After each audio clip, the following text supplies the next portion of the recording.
Get ready for high school action on the place for local sports, The Score. Brought to you by Central Maine Community College. More than just a community college. Over 40 academic degrees and certificates and one of the lowest tuition rates in New England. Just go to cmcc.edu. Central Maine Motors Auto Group in Waterville, the dealer with no dog fees, where cars and trucks cost you less. Online at cmautogroup.com. By Hammond Lumber Company, serving Maine and New Hampshire from 22 locations. Your building project partner, hammondlumber.com. Midstate Machine. Looking for a career? Check out the Machinist Development Program at midstateusa.com. Whittemore & Sons, your Coyote tractor dealer. Sales and service by a family that cares. Somerset Stone & Stove, offering quality gas, pellet, and wood stoves and hardscape products. 201 Tire, Battery, and Service, your tire and battery experts on the Augusta Vassalboro line. PJ Diggs, the excavation pros. If it's dirt, they do it. Renewal by Anderson, award-winning replacement windows and doors. Schedule your free consultation today. Assistance Plus, providing home care, behavioral health, and developmental services. Together, we can make a difference. Joseph's Market, Front Street, Waterville, famous for fine meats. The Harry J. Smith Company, 13 Sanger Avenue, Waterville, serving the Central Maine community for over 100 years. Computer Improvements, Water Street, Skowhegan, your headquarters for computer maintenance. Casella Waste, for your residential and commercial trash pickup. And by Dixon's Country Market in Benton, celebrating 10 years with 24-hour diesel service and the best takeout food around. Now, let's go live to Mike Violet and A.J. Knight. Good evening. Welcome to Veterans Field here at Messalonskee High School in Oakland, where tonight on The Score we bring you live coverage of the Class B North football semifinals. It's the Monday night edition, as tonight the Cony Rams in town to take on the Messalonskee Eagles. He's A.J. Knight. I'm Mike Violet. Galen Neal is our videographer here tonight, and it's a matchup that we have been anticipating for a long time for sure. These teams played all the way back in Week 3 back in September. I think we both showed up here that night in short pants and T-shirts and sandals. You can see we did not show up in that tonight. And it was a really good ball game, 14-14 at halftime. It was 21-14 early in the fourth quarter. All of a sudden, Cony started dropping like a MASH unit, everybody getting hurt. They lost 3 or 4 players for the season. Messalonskee ran away and hid and won 39-21. Cony may be playing the best football in the state since the following week after that, when they got poleaxed by Lawrence, but they have bounced back since and ripped off a long, long winning streak of 5 games. Yeah, they have been on a roll. It kind of reinvented themselves after that Lawrence game. Like you said, they got beat up, especially at the linebacker level, which was really exposed against the Bulldogs.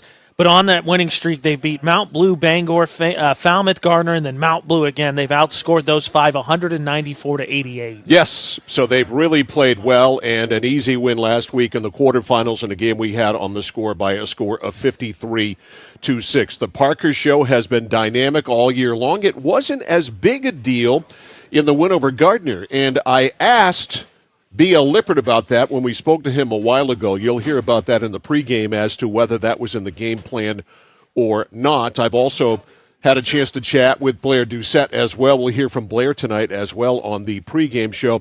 The Messalonskee Eagles, 1 blemish on their record. That came against the Lawrence Bulldogs. That came in the next to the last week of the season. It was not close. Lawrence really took it to them and won 41-6. They bounced back with a 28-12 win over Mount Blue in the season finale. Yeah, Lawrence kind of, I mean, the other claim in this area that might be playing their best football might be playing the best football in the state is Lawrence, because that defense has seemingly all of a sudden started turning everyone over, and Tatum Doucette in that game looked like a sophomore. 3 interceptions, he lost a fumble, and Lawrence kind of punched him in the mouth early, and they were never back into it. One X factor in that game, Sam Doobie did not play. Yes. Doobie had turned his ankle in practice. Doobie did not play.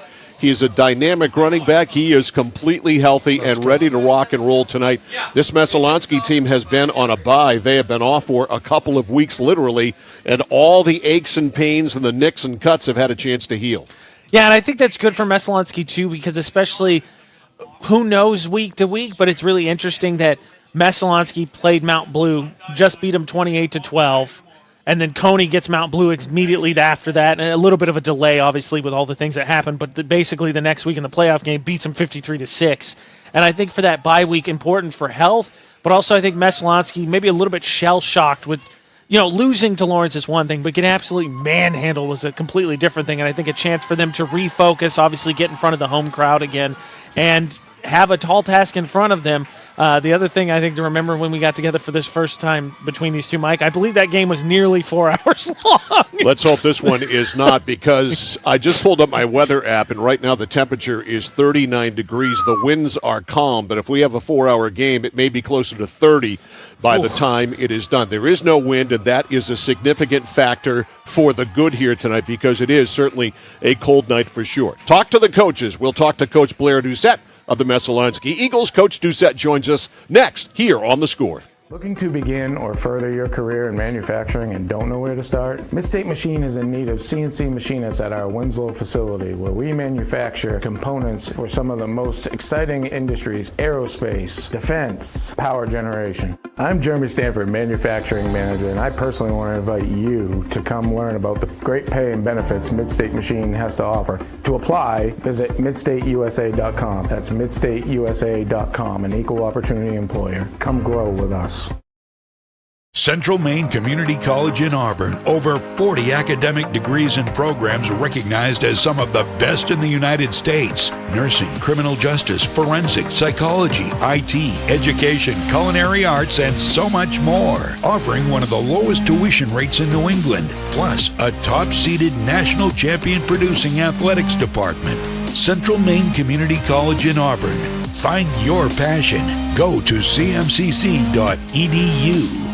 Mike Violet back on the pregame show. Happy to be joined now by Messalonskee head football coach Blair Doucette, who in his first season as the head man of the Eagles has guided them to, well, the playoffs. They are playing now in the Class B North semifinals tonight against the Cony Rams. Blair, welcome to the pregame show. Congratulations on a great regular season. Hey, Mike, thank you so much for having me. I appreciate that. Delighted to have you. You guys played Cony back in week 3, 139-21, although it was a close game at halftime, 14-14, before Cony faltered in the second half. Some injuries certainly hurt them. But looking back at that game, what do you take from that game that you may or may not use tonight? I'd have to say that just the effort and intensity of the kids, having them bring that back to, play at a high level like they did that game, we'd be really happy, with that. I also think that, Cony's going to come into this game really well prepared and looking for some revenge. You didn't have Sam Doobie down the stretcher, terrific running back. He is a go tonight? Yes, he is a go. He's an important part of our team, and the team did not look the same against Lawrence, and he was still a little hobbled against Mount Blue, but we've got him back fully healthy, 100%, and, he's a game changer, and what he's done this year has been, has really meant a lot to the team, and, as far as, what he means to the team, without that type of threat, we're a little lost without him. Yeah, no question about it. He is a huge part of what you do. And so I want to talk about him being able to heal in the bye week in general. It's been a long time between games for you. How did you approach the bye week? This certainly had to be new territory for you guys. Yeah, I think that I told the kids that I don't think that we've ever had a bye week at Messalonskee. I mean, I think we've gone into the playoffs, number one before, but it was not when there was a bye week. So it's definitely uncharted territory for the kids. With everything that went on and the things that we couldn't control, we're always telling the kids to control the controllables. So when the game got pushed ahead a little bit even more and even gave us more time, I'm thankful that it made us healthy, but they're eager to get back to playing football, and, they're excited to get to this game. And, despite, the way things went for us, they had a great week of practice, and I'm really proud of them. So there's no excuses on our end on the things that took place. Talking to Messalonskee coach Blair Doucette ahead of tonight's game against the Cony Rams. It is Monday night playoff football tonight on the score. We got two great sophomore quarterbacks. One that you're kind of familiar with, a kid by the name of Tatum Doucette on your roster. But let's talk about the other kid, the sophomore Parker Morin, who's really come a long way this year. What do you see from his game in this Cony offense? Yeah, Parker is an excellent quarterback, and the Parker to Parker connection done really well for them. And then last week against Mount Blue to see that they're spreading the ball around a little bit more to other people is a little scary for us. So we just want to come into the game and really make sure we're sound against that pre-snap motion, and we're shedding off blocks, and we're covering that back out of the backfield to try to control some of those things. And I think we have a really good secondary, and I'm really excited to see them play, and I know they're up for the challenge. Yeah, a lot of ball hawks back there, that's for sure. You got some guys who can really get after it in the secondary. 7 out of 8 you've won. You're 7-1, your rookie season as a head football coach. Reflections on the season, could it have, going undefeated would have been great, but winning 7 out of 8 in your rookie year, not too shabby. Well, I really appreciate that, and I think that's a reflection of the team and the coaching staff.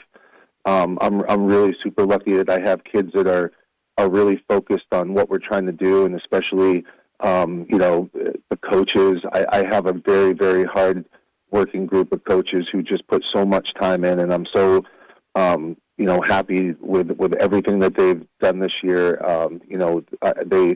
The team in general has just shown so much growth, and I'm really proud of what we've done, and I consider that a team effort. And it's nice that I'm able to be the head coach, but I look at it as the entire team has put in all this effort and focus to be able to get us here. And lastly, Coach Doucette, is it easy or hard to coach Tatum Doucette?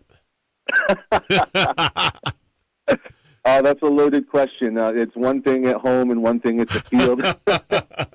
That's for sure. The great thing about Tatum is that he's always, fully committed to being a better football player every single time he gets on the field. And, that's contagious with the rest of the team. They all do the same thing. I've got so many guys like that, but Tatum's somebody who's worked really hard, going to a lot of football camps and really spending a lot of time in the weight room and trying to get better and improve his game. So, I always hope to have a quarterback like that, and it just happens to be my son this time. But I'm really proud of what he's done and being a leader on the field for us as a sophomore. Just so happens you also have to provide him with room and board. Messalonskee coach Blair Doucette, thanks for the time today, Coach. We appreciate it. Good luck tonight against the Cony Rams. Thanks, Mike, and thanks for all your coverage. We really appreciate you. Thank you, sir. When you're ready to tackle your next building project, no matter how big or small, depend on Hammond Lumber Company for the products and services you need.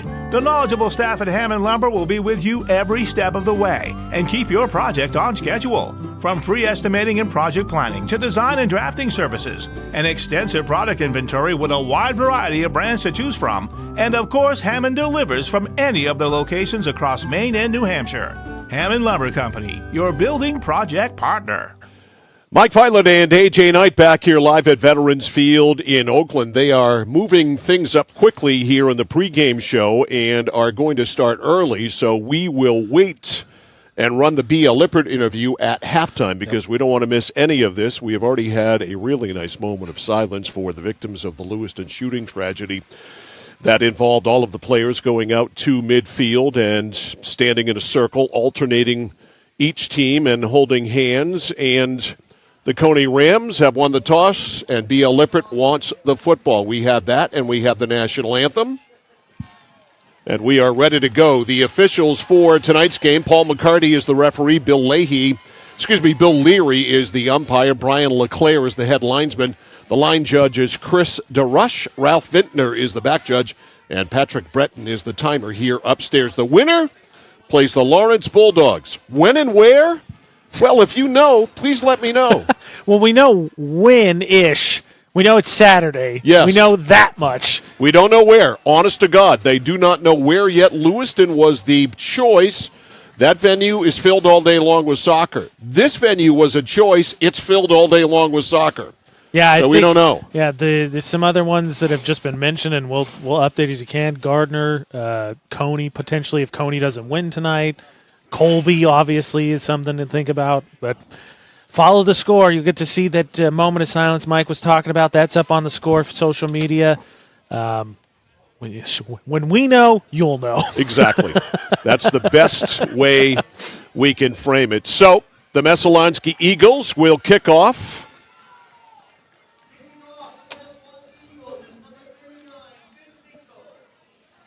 Finn Minkle will kick off.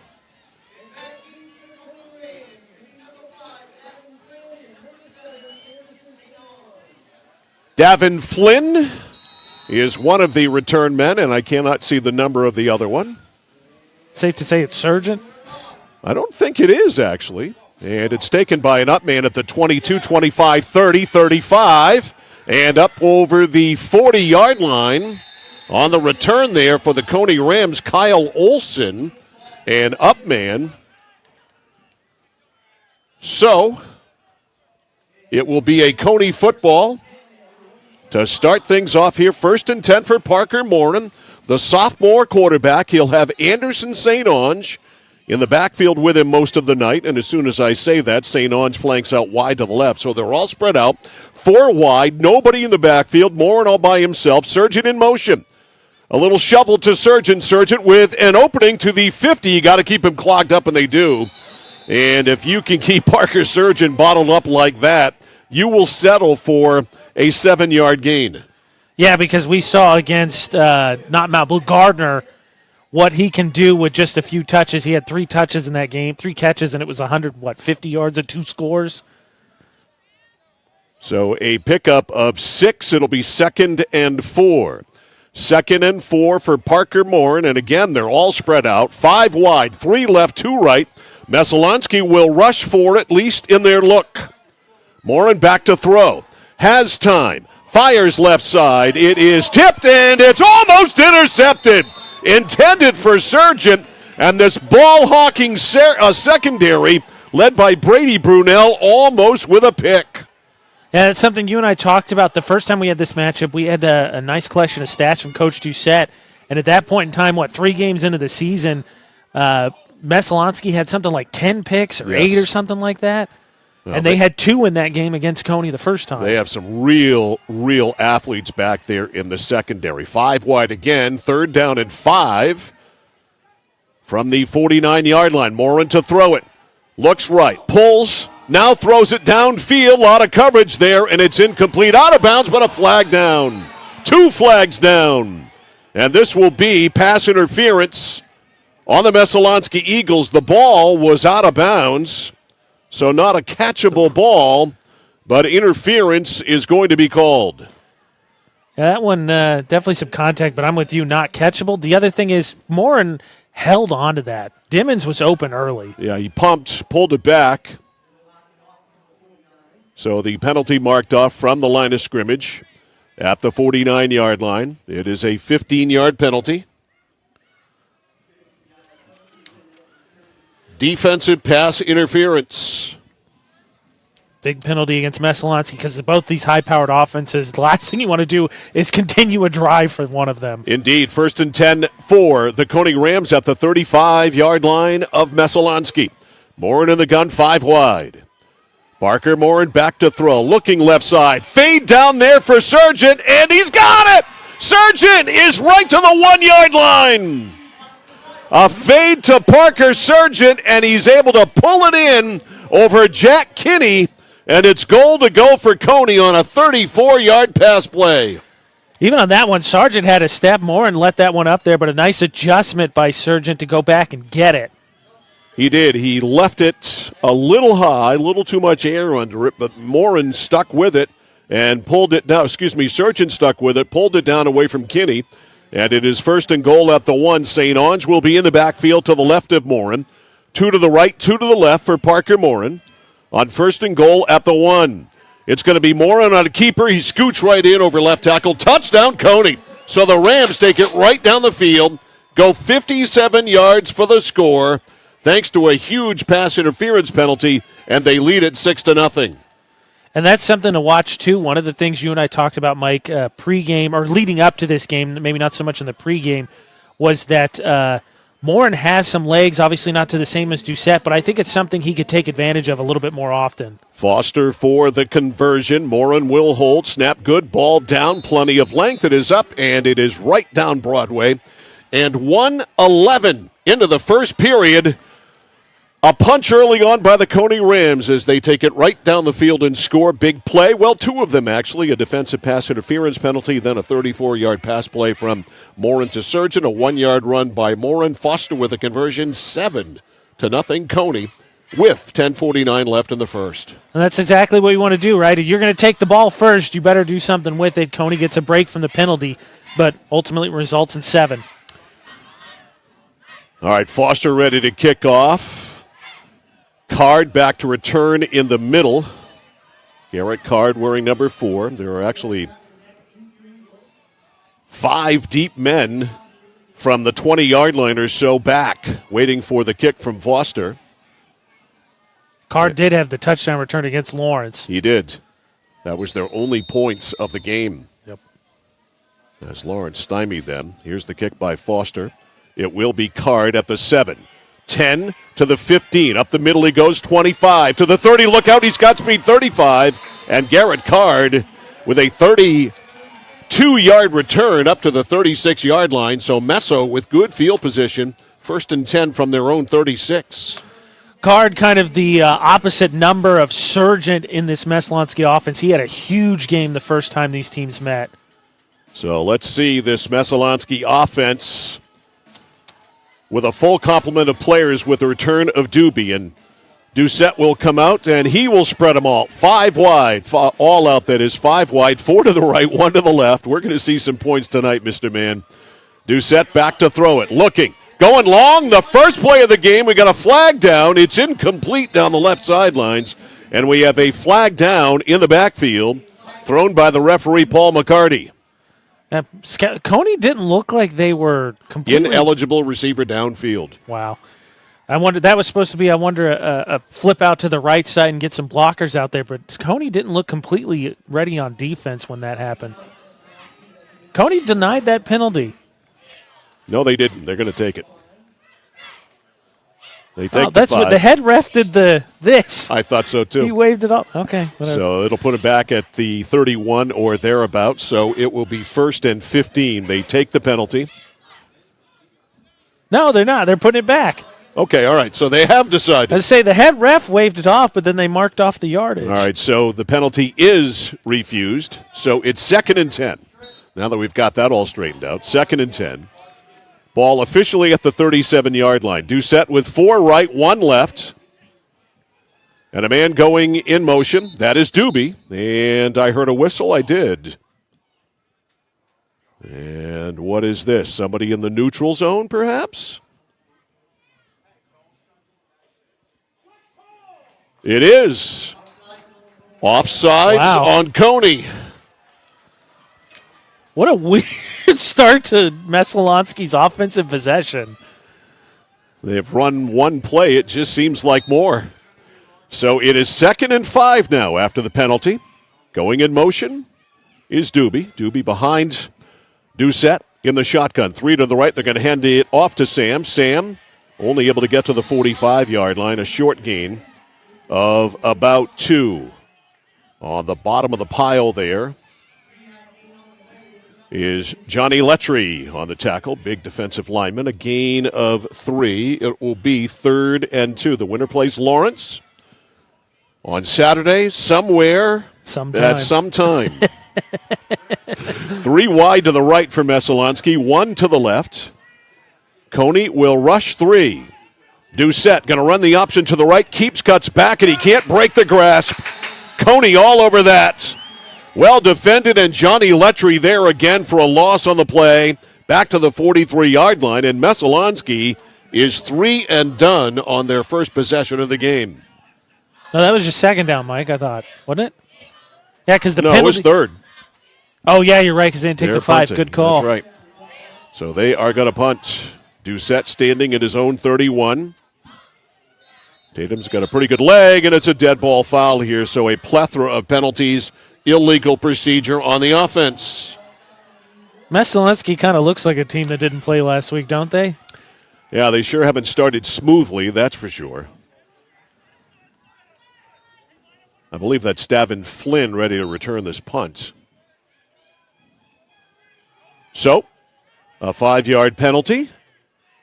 And now Doucette standing at his own 27. Here's the kick. High, end over end. A fair catch called and made at the 33-yard line by Davin Flynn. So it's 1st and 10 Cony with the football on top here. 7-0. They begin the second drive of the game with 9:24 left in the first quarter. What a golden opportunity for the Rams here. You're on the road. You get a stop on Messalonskee's first drive. Now you have a chance here to go up 2 scores and really put yourself in a position to take command of this game. 1st and 10 Cony at the 24. Sargent wide to the left. There are... 34, Mike. What did I say? 24. 1st and 10 from the 34. Thank you very much. Man going in motion. Fake jet sweep. Back to throw. They set up a screen left side, and there's really not much there for Tyler Pelletier trying to break open, but Messalonskee clogged that up, gunked that up big time. A gain of, from the 34 to the 37, a 3-yard gain. It'll be 2nd and 7.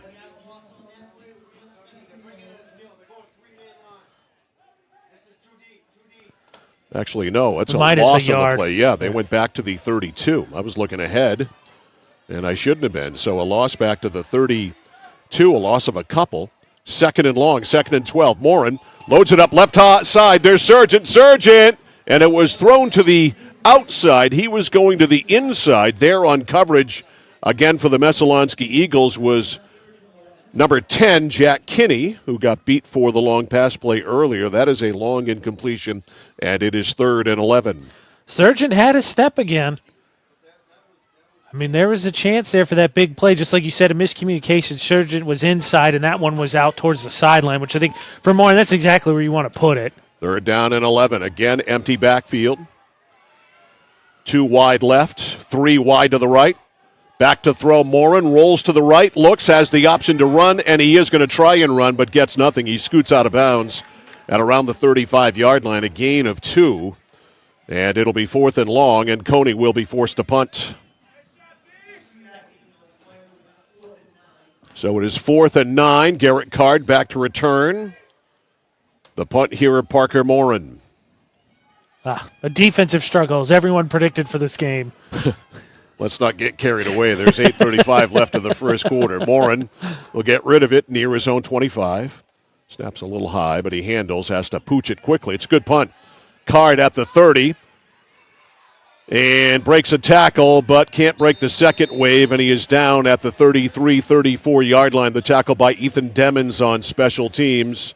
But still decent field position for Messalonskee. It's 1st and 10 for the Eagles from their own 34. And more importantly for Messalonskee, you put yourself in a position, the defense responds and doesn't make it, so you go down 2 scores, so now you get a chance to tie this one up now. 1st and 10 for Tatum Doucette. A sluggish start for Messalonskee, having been off for about 16 days. Twins right, twins left. Doobie the running back. Sam gets the give. Nope, it's kept by Doucette. Doucette left side to the 40. Tatum Doucette out of bounds at about the 44-yard line. Solid gain there. That's going to be close to a 1st down. A nice cutback there because that could have been about 5, and like you said, that's going to be close to 10. Give him 9. It's 2nd and 1. Just shy of the 44. A running clock, 8 minutes to go in the first. 7-0 Cony.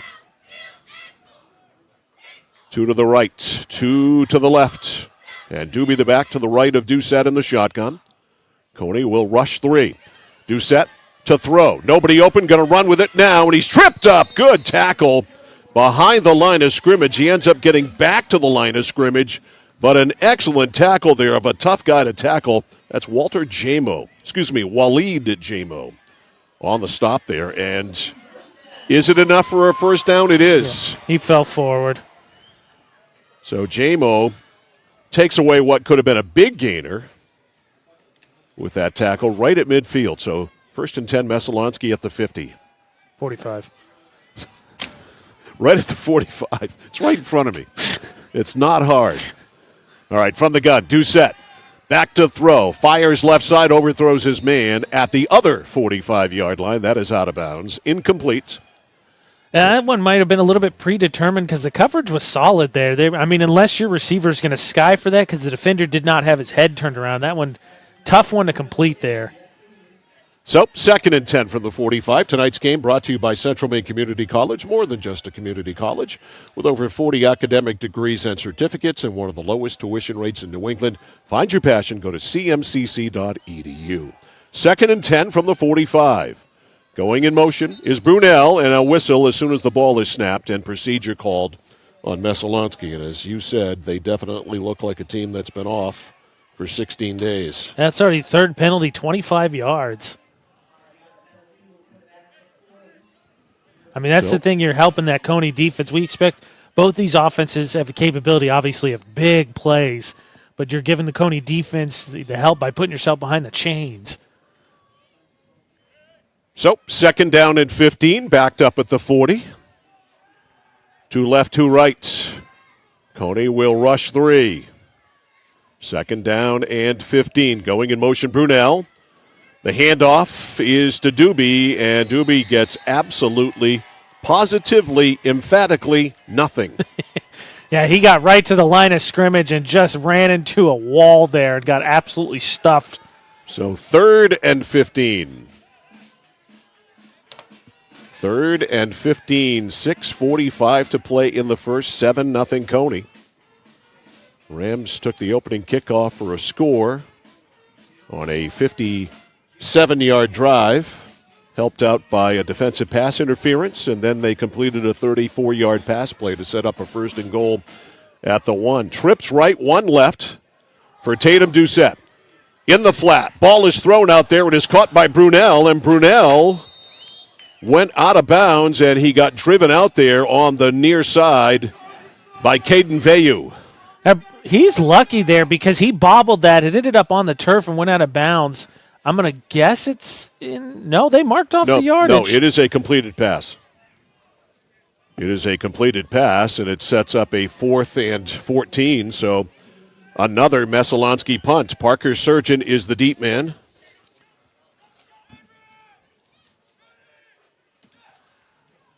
Doucette, snap right on the money, and it's tipped. It was tipped at the line of scrimmage, and it's caught by Flynn, and Flynn kind of didn't know what to do with it after he caught it. I think it was the Cony coaches next to us who yelled, "Take off!" And Flynn makes the catch of the deflected punt, and Cony's in business. 1st and 10 at the Messalonskee 45. Yeah, he caught it as you watch here on the replay. That gets tipped and just kind of shoots up in the air. And Flynn, I think, kind of doesn't want to get blindsided and then trying to figure out which way he's going to go. So a tipped punt. And Cony in business with great field position. 1st and 10 from the 45-yard line of Messalonskee with a 7-0 lead. Quads right, 1 left. Morin rolls right, flips it in the flat, caught out there on the right side, rolling ahead now for the Cony Rams is Cooper Clark, and Clark is rolled out of bounds at the 38-yard line, and that's a gain of 7. Actually, no, they'll put him at the 39-yard line, so give him 6 on that little flip out of the backfield. So it'll be 2nd and 4 from the 39. Clock running, 5:45 to go in the first. 7-0 Cony. Winner plays Lawrence probably on Saturday at a place and a time TBA. Morin back to throw. Looking left side, loads it up again for Surgeon, and it's just overthrown. And again, he was open. They always try to drop it into him there, and he was open. Ball just a little bit overthrown, and it is incomplete. Yeah, that was a nice jam there by the defensive back from Messalonskee. Stopped his momentum. That's what threw that timing off ultimately. Yeah, it was Jack Kinney on the jam of the line of scrimmage. So 3rd and 4. This is certainly two-down territory for Coach B.L. Lippert. 3rd and 4. And Morin has a partner in the backfield. That is St. Onge. 2 left, 2 right, St. Onge. Right to the right of Parker Morin on 3rd and 4. from the 39. They fake the run. The pass over the middle. Nice catch. And that should be a first down. Quick slant over the middle. Terrific catch there by Ethan Demmons. And that's a first down at the 33-yard line. Yeah, that one was on him in a hurry. Sure was. A quick hitter by Parker Morin, and it's 1st and 10 Rams at the 33.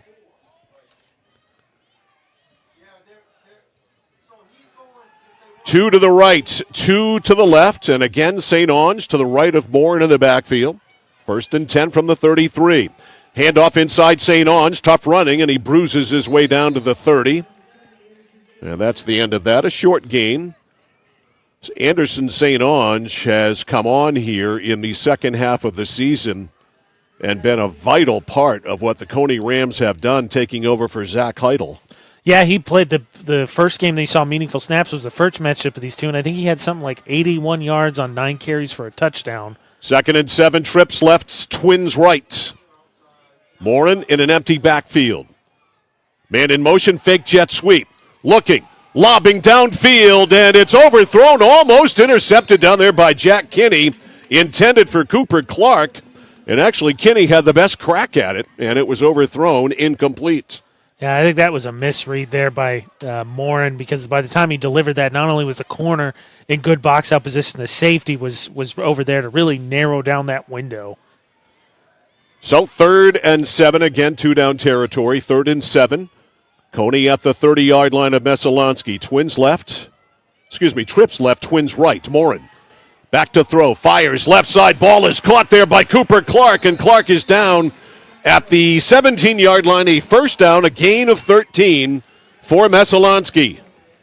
And how about, again, Mike, continuing for Cony, this streak of some of these unheralded players or players that haven't stood out or haven't had an opportunity so much throughout the season, really continuing to deliver. Cooper Clark is one of them, number 14. For those of you watching our live stream, is certainly not somebody you would have thought of early on in the season, but here in the late stages, he is a factor. 3 left, 2 right. Morin rolls right. Looking, flips, and he throws it low. Is it caught? No, it is incomplete. He had to throw it low because of the defender, and it is incomplete. And it'll be 2nd and 10. How about this? I mean, part of this, obviously, big credit to Messalonskee's defense, but how about the methodical drive of Cony? I think early in the season, not necessarily a drive Morin would have handled well. He's handling everything now. 2nd down and 10 at the 17. Trips left, Twins right. Man in motion, fake jet sweep. They have a bubble set up for Sargent. Breaks one tackle, the ball's out. The ball came out at the 10-yard line. And let's see. The signal is it's a Messalonskee ball. So Sargent made the catch and then got hit and coughed it up. And we have our first turnover of the game, and it could not have come at a better time for Messalonskee as they recover the fumble at the 10. 1st and 10 from there. Yeah, he got that, and then just the first contact, hard to see from the replay. I don't know if it just got popped out there, or he just didn't have a great grasp on it, but just immediately rolls out. So Sargent fumbles it. 1st and 10 for Messalonskee with 3:50 to go in the first quarter. They trail 7-0 from their own 10-yard line. Tatum to run the option here, a flag. This is a face mask penalty on Cony, no doubt about it, as Tatum's face mask was grabbed. So they will tack on yardage to this. The question is, was it deliberate or incidental? I believe it's going to be a 5, but we'll see. So give what that looks like two yards to Doucette. 5. And then 5 on the penalty. A lot of penalties here in the first. And we still have 3:45 to go. Yeah, that's the 5th total penalty here in the first quarter. So they mark it off from the end of the run. So it is still it's 2nd down. Yeah, 2nd and I think about 3. 2nd down and 3 from the 17-yard line. Doucette, inside handoff to Doobie. Sam with some room, has the 1st and more all the way up to the 30-yard line. Chugs Sam Doobie. He breaks loose. And that is a Messalonskee first down, their best play of the night. We'll give him the 31 on the play. And a gain. 14, I believe. Indeed. Yeah, for Messalonskee, too, just trying to find some momentum there because it just kind of stop-start, incompletion penalty. Just feels like they haven't been able to kind of get rhythm. 1st and 10 for Doucette from the 31-yard line. Twins right, Twins left. Doobie the running back to his right. Cony will rush 3. Fake handoff. Tatum Doucette keeps it himself, and he got wrapped up by Davin Flynn also in on the play for the Cony Rams. Big number 56, Josh Kidd, their captain. Flynn read that perfectly. He let Doobie go right by him and immediately attacked Doucette. So a loss of a yard. Back to almost 2 yards, actually. Yeah. Back to the 29-yard line, so we'll call it 2nd and 12. Clock at 2:35 left in the first. Trips, that is. Right, 1 left. Doobie the back to the left of Doucette. Tatum to throw it. Looking over the middle. Now is flush from the pocket is grabbed. He breaks away from it. Then he goes down at the 27, 28-yard line. So a good job covering there by the Cony defense. And again, it was Josh Kidd on the sack. That is a sack. Yeah, because it is going to be a loss of a yard. How about this Cony defense? Yeah. Coming up, definitely pressure and really getting downhill into the backfield there to challenge some of those mesh points. They have stuffed Tatum Doucette and this Messalonskee here in the first. We are at 2 minutes to go, and it's 3rd and long, 3rd and 12. From the 28-yard line of Messalonskee, they trail 7-0. Just caused a turnover trying to cash in on it here, but they need to convert here on 3rd down and 12. Doucette to throw it.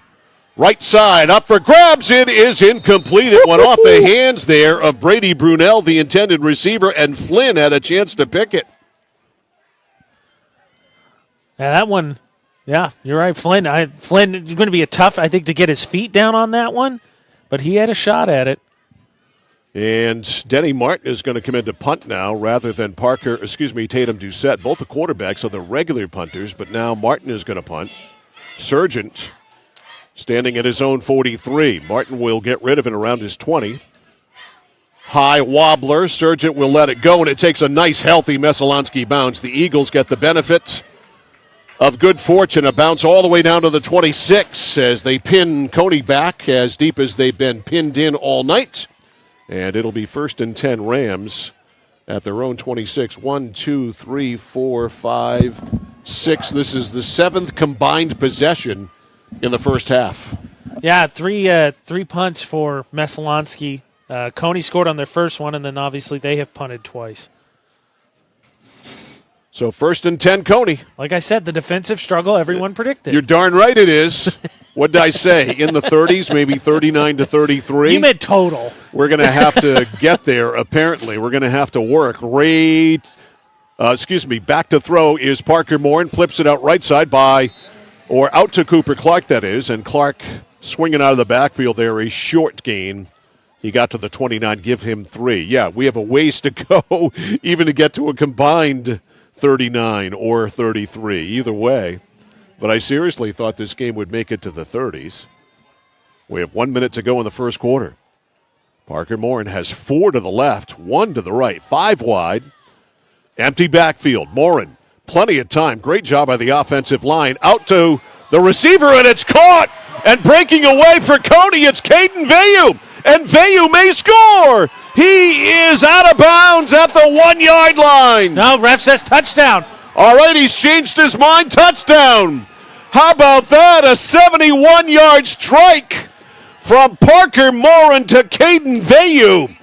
And it is 13-0. Was it Demmons? It is Demmons. All right, it was Demmons. Excuse me. It was Demmons on the catch. Ethan Demmons with the catch.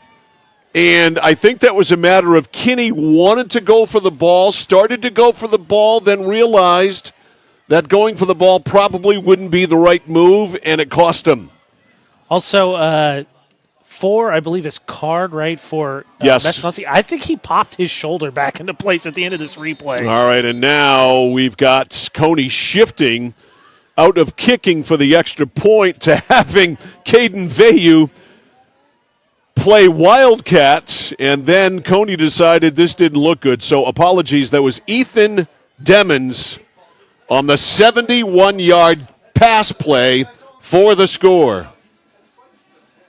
Now, how about, I think you got to call him Big Play Dimmons now, Mike, because including the Mount Blue game, by my recollection, he had 4 touches in that game. This would be his sixth touch, because he got 2 catches today. He's got 4 touchdowns and 6 touches. Pretty productive. He had 3 against Mount Blue. He's got 1 already tonight, including that 71-yarder. Touchdown comes. Again, a 71-yarder to Ethan Demmons. Touchdown comes at the 11:17 mark of the first quarter. Let's see what Coach Lippert does after calling a timeout. After lining up what was going to be a fake, they will go back and kick it now. And Foster will kick it out of the hold of Morin. 13-0. Cony off to a great start here. Snap to Morin. It's down. It is up, and it is good. And with 43 seconds to go in the first quarter, it's been all Cony here in the first. The Rams lead it 14-0. Yeah, Cony, I mean, it's just, there's the big play. They're pretty methodical, got aided, obviously, by that penalty in the on their first drive.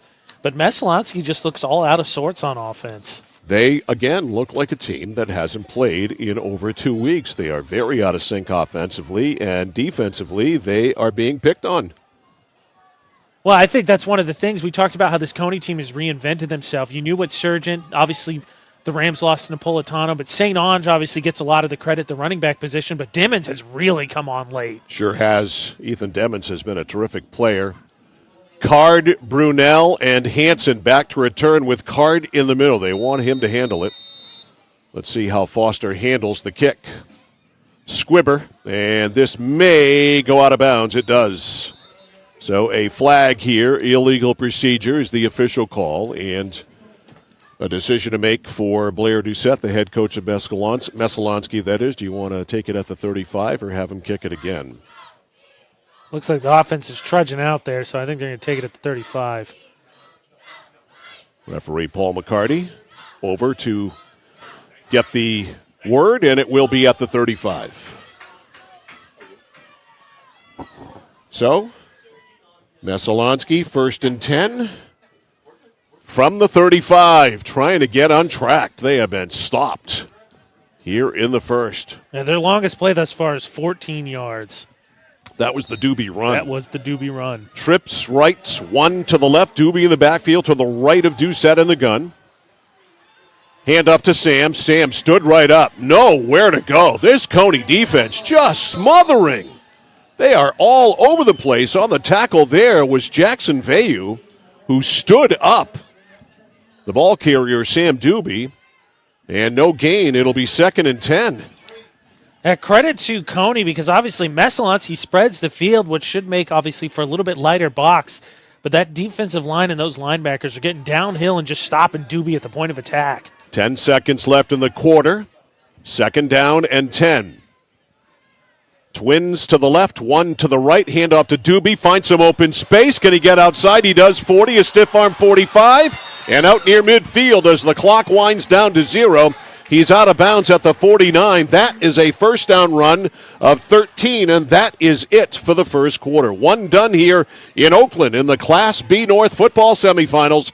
Cony with the jump to score. The Rams 14, Messalonskee nothing. You're watching and listening to high school playoff football on The Score. Whittemore & Sons, your Coyote tractor dealer. Dependable sales and service for over 50 years. We are located on the Waterville Road in Skowhegan. Sales and service by a family who cares. At PJ Diggs, they know septic systems. Maybe your existing system is failing or it's a new house lot. You need new installation. Call PJ Diggs. They can bring their site evaluator to design the right septic system. Headed to camp? Ditch the outhouse for a newly installed system. How about a septic system for your campsite? Imagine your own private campground. Already have a septic design? PJ Diggs can install it for you. Call 431-4299. That's 431-4299. At PJ Diggs, they know septic systems. 131 Hinkley Road, Canaan. By Sam Doobie has given Messalonskee a 1st and 10 at the 49. Mike Violet, AJ Knight, our videographer, Galen Neal back here at Veterans Field in Oakland. On 2nd down, they'll keep it on the ground. And nowhere to go for Sam Doobie again other than 2 runs. He's been stuffed all night, and he got stuffed there. Davin Flynn on the tackle. Also on the stop there, Jackson Vayu. And a loss of about a yard, so it'll be 2nd and 11. Cony has scored twice on a short touchdown run to start it, then a 71-yard pass play to Ethan Demmons to make it 14-0. Big play Demmons. He is big play Demmons. Parker Surgeon who, Mike? Parker Surgeon who is wide to the left, 1 to the right. There are 2 in the backfield. Oh, excuse me, I got the wrong team. Here's the flip out. Kinney right there to the 40. Big play here for Messalonskee. Kinney turns it all the way down to the 32-yard line. And he was just completely lost there. Like, there was nobody. That's a 20-yard gain for Jack Kinney, who was wide open, running against Vayu in the secondary. And Jackson Vayu, to say he was playing soft would be an understatement, so it's 1st and 10 from the 32. Tatum Doucette to the sidelines, grabs the play from the old man. Wide to the right side for Messalonskee, Drake Brunel. Kinney is wide to the left. 2 in the backfield with Doucette. This is an unusual formation. High snap. Gonna run it to the right. Has a late pitch out there. Gets it out there. Good job. 20, 10, 5, touchdown. What a great decision by Tatum Doucette. That was option quarterbacking at its best. And it's a 32-yard score, and Messalonskee's on the board. It might have been Doobie, but I'm not sure. It was Card. It was Card. I can't see the numbers. I got you. Number 4 got that pitch. And how about Doucette, too? Not just the pitch, like you said, but challenging that defense to really suck them in so he can get Card just a little bit more space and spring his guy. So Garrett Card, a 32-yard touchdown run. And for the conversion, Finn Minkle, and Minkle gets it inside the right upright. And Messalonskee on the board on a 32-yard touchdown run by Garrett Card. 10:41 left in the first half. It's 14-7 Cony. Beautiful play design. Especially because obviously Doucette's tried to get himself going, and Coney's really tried to snuff him and Doobie out, so you get some of that, take advantage of some of Coney's aggression there to spring Card out on the pitch. Exactly. It only took 1 play, Mike. It was quick. It's worth. I did write in my pregame notes something we've seen from Messalonskee a lot this season. They haven't gotten off to the fastest starts. And they certainly didn't tonight, but that'll get them going, they hope. Finn Minkle to kick it off. Don't worry, your prediction of in the 30s now, back firmly alive. Okay, all right, thanks. I appreciate that. Minkle has it teed up at the 40. Drives it deep. It is Surgent. At the 18 to the 20, 25 to the 30. Outside, look out, lots of open field. He may go. Midfield, he's angled off, though. And Parker Surgent, so dangerous if you let him get outside like that. He has a chance to go all the time, and he returns it to the 37-yard line. It's a 45-yard kickoff return by Parker Surgent. Now, how about that cut outside there, just completely catching the Messalonskee kickoff team. They're sucked into the middle, and just like that, Messalonskee finally cracks that goose egg. But now Cony gets spectacular field position. All right, Morin brings him out. St. Ange, the running back, to his left in the shotgun formation. Trips to the left. A fake. Oh, it's picked off. This is going to be a touchdown. Read perfectly. It's a pick six. How about that? I think that was Garrett Card again. Garrett Card read that one all the way. Stepped in front of the intended receiver and took it down the field for a score. Let's pick up the yardage if we can, AJ. 40, 60 yards to the house. You heard the Cony coaching staff behind us just shout in agony there as Card had that read the whole way. A pick six by Garrett Card and lickety split. We are an extra point away from being tied up. The Messalonskee secondary is a bunch of quick, skilled ball hawks. And Card showed that there. Snap is good. Ball is down, and it is good. He just got it in. And with 10:22 left in the first half, our high-scoring game may be in place. It's 14-14, Messalonskee and Cony. Obviously the play design helps with that, but as you watch that replay, just gone. Like you said, Mike, as soon as you saw it, he grabs that and it's house call. There was no doubt. All of his momentum obviously going in the direction of said house. So a 60-yard pick six, our second game in a row with a pick six. Garrett Card with it here. Third, because Cony had one against Mount Blue. Davin Flynn. Yep, Davin Flynn. He had one against Mount Blue. You're right. So 3 games in a row with a pick six. And Minkle to kick it off. And Cony hoping that Surgeon can do his thing again. Minkle ready. 14-14. Messo and Cony. Yep, it's Morin at the 15. To the 20. Little stutter step, 25. Gets outside to the 30. Bounces outside even more. Turns back. It's actually Davin Flynn. A flag down. And so is Flynn at the 34-yard line. I'm going to guess this is a hold as he tried to reverse field. Yeah. So Flynn on the return. He's become a valuable commodity for Cony here down the stretch. He's been a nightmare thus far playing defensive line or playing sort of end linebacker. So it is holding on the Cony Rams. So this will back them up 10 yards from the spot of the foul, and it will begin the drive at the 19. How about that? Messalonskee, Cony had all that momentum. Messalonskee finally gets the touchdown, and then Cony spots him another 7, and it's like we're back to 0-0. So 1st and 10 for Parker Morin and company. 2 to the left and 2 to the right. Messalonskee will rush 3. Morin to throw. Plenty of time. Looking, loads it up over the middle. Downfield, it is intercepted! Messalonskee has picked off.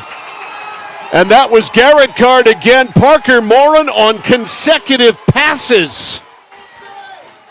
I talked about their athletic ball-hawking secondary. We have seen it in action here on the last 2 plays. That one, Morin, tight throw there. That was bracketed coverage between Brunel and Card, and then he just airmails him. So Messalonskee with a chance if they can score here to go in front for the first time. They trailed 14-0. They've tied it at 14. Back to throw Doucette. 1st and 10. Zips it. It's caught over the middle at the 45. And making the catch there for the Messalonskee Eagles, Drake Brunel to the 44-yard line. That was a bullet thrown by Tatum Doucette. Yeah, it was. That was a broken tackle away from being a house call in its own right. 1st and 10, Messalonskee officially at the 44-yard line. 9:50 to go in the first half. It's 14 all. Doucette brings him out, 1 to the right and just 1 to the left. How about that? A tight end left and 2 men in the backfield. They're going to run the option. Nope, it's going to be a pitch to Doobie. Doobie turns the corner to the 40. Sam back to the middle. No, it's not. It's Brunel. Brunel flashing speed. Doobie actually did the blocking on the play. And Brunel has the first down. He is out of bounds at the 30-yard line. So Messalonskee using their athletes. That was a deep pitch to Brunel also. Gave him a chance to get a lot of speed. With Doobie out in front blocking. And Brunel turned the corners, straightened out, and peeled down the sideline. Same formation, 1st and 10 from the 30.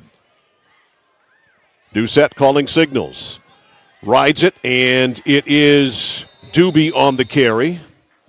And Sam, a couple of yards there with Brunel as the decoy. So put him at the 28, a gain of 2, 2nd down and 8. That ball did come out, but there was a pile of Messalonskee players that fell on top of it. Wide to the right side is Drake Brunel. Two running backs in the backfield, one to the left of Doucette, one behind him. Tatum hands it off to Doobie. Doobie veers left side, powers down inside the 25 to the 23, maybe a little bit more. There you saw, too, Doobie made sure on that one, both hands snug around the pigskin as he braced for contact. They spot him at the 22, a gain of 6. So it's 3rd and short, 3rd and 2. At the 22, Denny Martin checks out. He was in there as an extra blocking tight end. Wide to the right side is Brunel. Wide to the left side is Garrett Card. Doobie is the running back. And this is a penalty on the offense. I believe it is. Sideline judge agrees with Mike Violet's excellent eyes. I would not call my eyes excellent. Already the 4th penalty on the Eagles. Yeah. They have not helped themselves there. And that's the last thing. I mean, it's 4-down territory regardless, so 7 obviously still super pick-upable. But for Messalonskee, you've got all this momentum. Last thing you want to do here is stall yourself out while you've got Cony completely on their heels. So 3rd and 7 is the down and distance. Line of scrimmage, the 27-yard line of Cony. 14 all. Glad you're with us tonight here on The Score, whatever platform you're watching us on or listening to us on. 3rd down and 7. 2 to the right, 1 to the left, 2 in the backfield. They're going to run the football. It's going to be Doucette on the keeper. Makes a great cut, sidesteps a man inside the 20, and a first down. The athleticism there of Tatum Doucette. First of all, great deception, riding the belly of the fullback, pulled it out, bounced outside, sideswiped a would-be Cony tackler, and then got the first down. He is down at the 17-yard line. Yeah, he completely fooled our camera person, too. Not going to name names, but he did. Well, we have one camera person, and his name is Galen Neal. So, 1st and 10. Why would you dime him out like that? 1st and 10. I hung him out to dry. He owes me one. 1st and 10 at the 17. Doucette's going to chuck it. End zone. It's tipped and almost picked off. And having to play defense there, or try to, was Garrett Card, the intended receiver. That was a dangerously thrown ball that was almost intercepted, that is, out of the hands there of Tatum Doucette, and that was on the coverage there for the Cony Rams. That was Lance Terrio. Nice job by 32 for Cony. Yeah, and the first time these two teams got together, both QBs threw 2 picks. And that was week 3. Messalonskee won 39-21. Wide to the right side is Brunel. Wide to the left side, I believe, is Cash Bezier. They're going to run it to the right. Doucette is the man. Keeps the football, and he is inside the 12. Might be at the 11. He is down at the 11, so it's a 7-yard pickup for Tatum Doucette. Coming in, Brady Brunel now with the play. Actually, no, Doucette comes to the sidelines for it, but Brunel coming in. Garrett Card checks out. Card's had a night so far. Yeah, that's an understatement. 2 touchdowns, 2 interceptions. 3rd down and 4 at the 11-yard line. Cash Bezier is wide to the left. 2 in the backfield behind Doucette. A pitch out left side. This is Doobie trying to get a block. This is going to come back. We have 2 flags down, and it's actually Brady Brunel. And Brunel finally goes down, but 2 flags down, one immediately and one as the play was unfolding to the left. Yeah, there's a hold. You could see as I show you the replay on right there on the edge there. That was Doobie, I believe. Just grabbed the edge Cony defender there and just pushed him and tugged him away. So Doobie trying to spring Brunel, commits the penalty. It'll be a 10-yard penalty from the spot of the foul, which is right around the line of scrimmage. And here's the mark-off. This all happening with 6:29 left in the first half. It's 14 all. It'll back Messalonskee up to the 21. The winner earns the right to play Lawrence for the Class B North Championship on Saturday at a site and time yet to be determined. And here we go, Cony again on 3rd down. Makes it harder on themselves, giving themselves, they're at the 21. Messalonskee, yeah. Messalonskee. Doucette 2-2, back to throw. Tatum looks. Now he wants to run. Now he drifts outside. Now he throws, has a man open! And it is... incomplete. Wow. Surgeon came out of nowhere. Well, he's got the speed to close on a ball. I couldn't tell if he actually came down with that or not. That ball was up in the air for a long time, and the intended receiver, I think, thought he had an easy touchdown, and then Surgeon just blasted off and got back into the play and made a marvelous defensive play. Yeah, that was Brady Brunel. It was a nice throw. I think you'd like to see that maybe a little bit more breaking out to give, because Brunel had the sideline.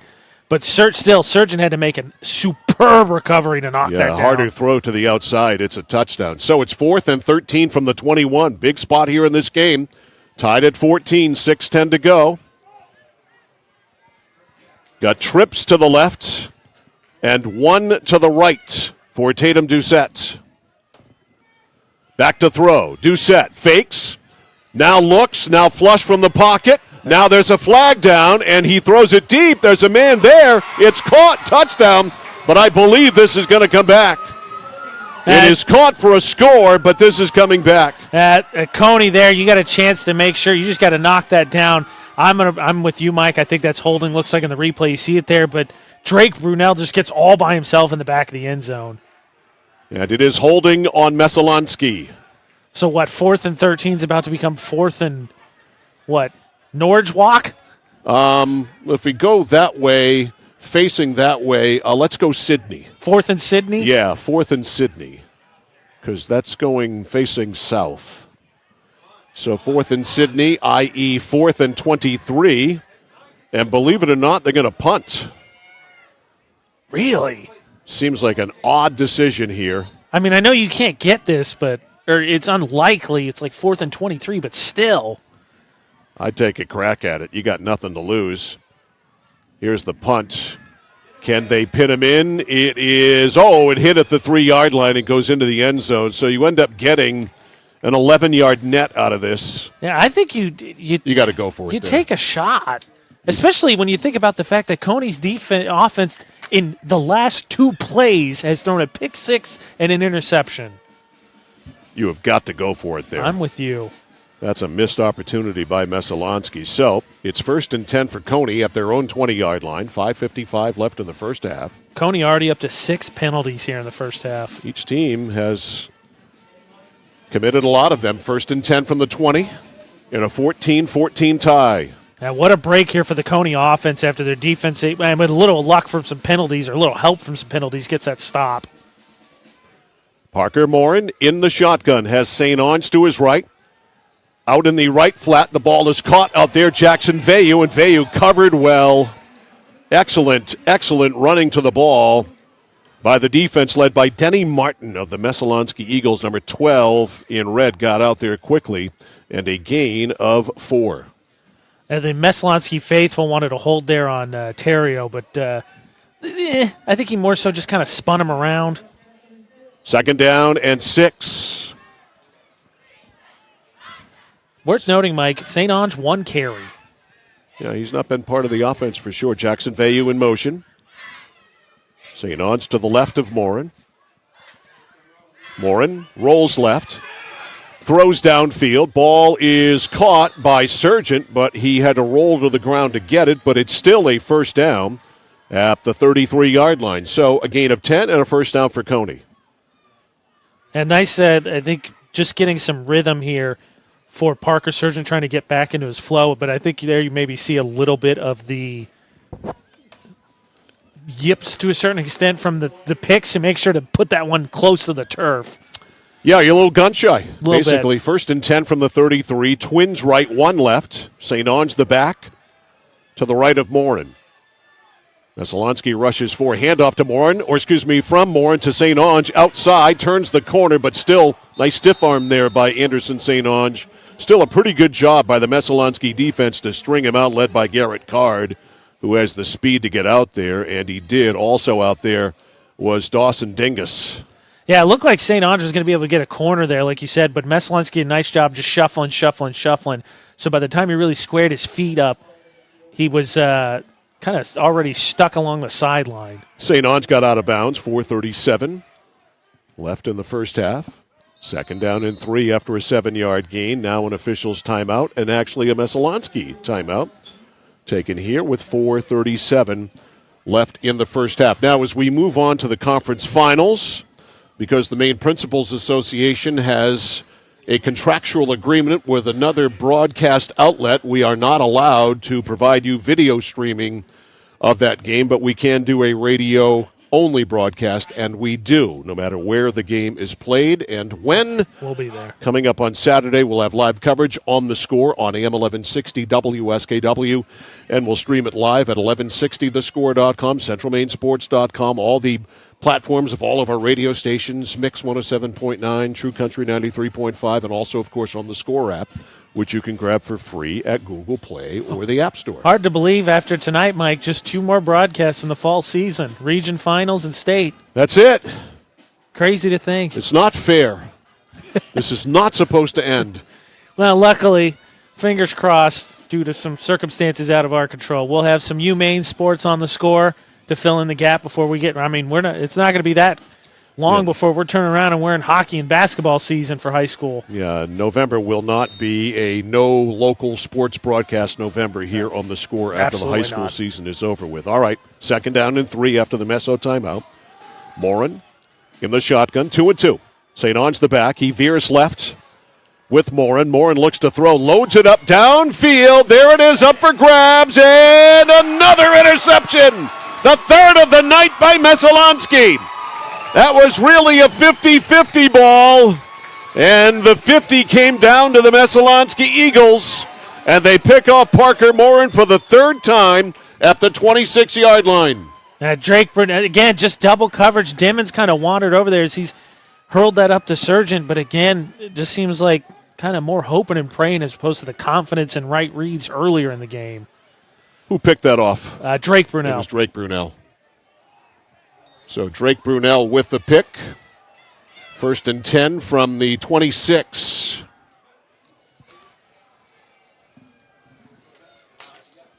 I got to think, at some point, Mike, Cony's got to get St. Ange involved. Yeah, they've really, really been heavy pass tonight. Here's Doucette on a run play, has a couple of blockers in front, jumps over one would-be tackler, avoids another, and then gets rolled out of bounds after a very slight gain to the 28. So a lot of work there by Tatum Doucette to pick up a gain of 2. Johnny Letry out there to make the stop.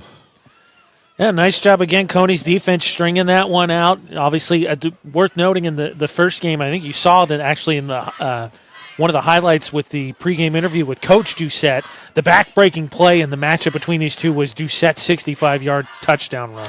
Second down and 8. Doucette by himself in the backfield, trips right, 2 to the left.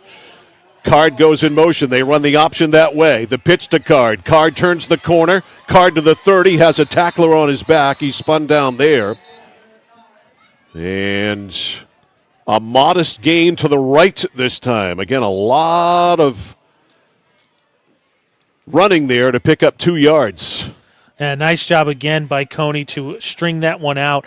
Doucette did not help Card. He did not hold it as long to kind of suck a defender to him, and so the Cony defense was able to kind of just keep shuffling down the line. Brady Brunel checks out. Denny Morin comes in to block. 3rd and 6.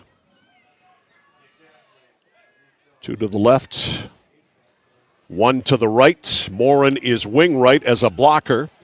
Doobie in the backfield as well. Doucette, a play fake, a flag down, a dead ball foul, and another penalty on the offense here for Messalonskee. It's procedure. Wow.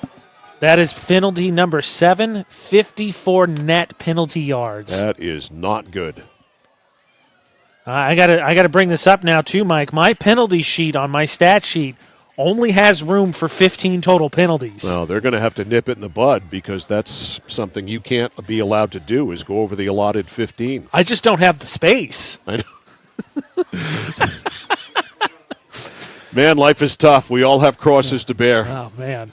And also now Mess. That's I think the third straight third down, Mike. That Mess has gotten a penalty and backed themselves up. All right, 3rd and 11 from the 25, 2-2. Doobie, the running back, a pump fake. Now rolling out is Doucette. Fakes again. Now goes back in the other direction. Throws it up for grabs. It's tipped and incomplete. That was a dangerous one. The intended receiver was Drake Brunel, and it's 4th and long, and Messalonskee will be forced to punt. Credit to the Cony defense because I think the Meso offense was looking for a wheel route, and I believe slow developing, but I think it opened up. Yeah, here late, but the Cony defensive line just pressured Doucette and then ultimately kind of throws, like you said, a 500 ball. And again, guess who? Parker Surgeon with a nice defensive play. 4th and 11. He's a very good defender as well, aside from being a fine quarterback. 3 interceptions aside tonight. Kick by Martin is a wobbler, but it's away from Surgent. He'll take it on a hop, and he gets tagged. Surgent with a calculated risk there, and he got clobbered as soon as he muckled onto that ball at the 39-yard line. He's lucky he didn't fumble. He already has one tonight. How about this, Mike? Cony's defense early here, or as we get late into this first half, got to be the MVP thus far of the game because Cony has 4 turnovers, and it is tied. That's remarkable. Right? It really is. 1st and 10 for Parker Morin. Anderson St. Ange to his left. Trips left, including Surgent wide left. He veers left as Morin looks to throw off his back foot, and he is lucky that he got that out there. Just got it out there to Demmons, and Demmons makes the catch. He did everything wrong as far as your technique is concerned, and he completed the pass. Is Demmons catches it at the 48. No, 47. So give Demmons 14 more on the night.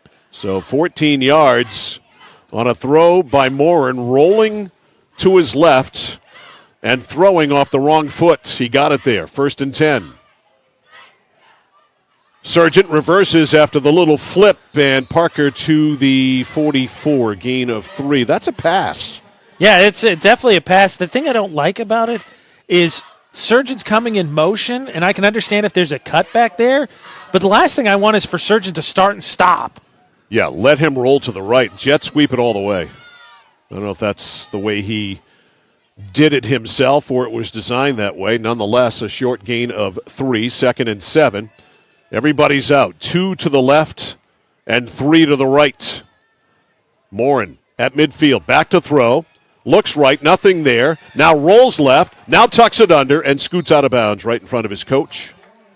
And Parker Morin out of bounds at the 43. Yeah, and I think your Coach Lippert, you're happy to see that, right? Let's not force anything. You can get this to 3rd and manageable. 3rd and 6, 1:08 left to go in the first half. 14-14. It's been a quieter second quarter after a 28-point outburst combined in the first by both of these teams, including Messalonskee scoring in lightning fashion back-to-back. 3rd and 6, everybody's out. 3 to the right, 2 to the left. Back to throw Morin. Looking right side, downfield, the pass for Theriault, and it's off his fingertips. He would have been out of bounds had he been able to catch it anyway, so it'll be 4th and 6. Lance Theriault, the intended receiver, 4th and 6. And Cony will go for it here. Yeah, Theriault hangs on to that, Mike. I think that left foot looked like on the instant replay was down. Okay.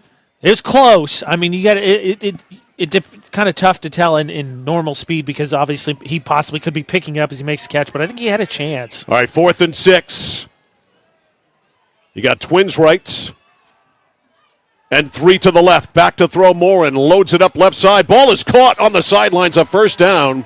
That's Parker Morin. Excuse me, that's Parker Surgeon, I believe. Is that a 3? Yep. It is. It's Parker Surgeon. It is. So the Parker show gets a first down to the 33. That's a gain of 11. So Cony with 2 timeouts in good shape here. 6 catch for Surgeon already in the first half, 63 yards. He's back in the offense tonight. And it's no surprise. I know that, and we'll hear from Coach Lippert at halftime, and I'm sure you asked him about it, but I think last week was a little bit more Mount Blue trying to take Surgeon away. That's exactly what he said, just to give you a sneak preview. Trips right, back to throw Morin. Over the middle, throws it. We have flags down all over the place. It's intercepted. The question is, who is the penalty on? That one was a bullet right to that defender. I'm seeing the replay here while we wait for the flag. It is on the offense. And so it is the 4th interception of the night. I believe that was Brady Brunel on the pick. Wow. And yet the game is tied. That's just a remarkable statistic. Yes. 5 turnovers for Cony, 1 for Messo. And yet, with 52 seconds left in the first half, it's a 14-14 tie.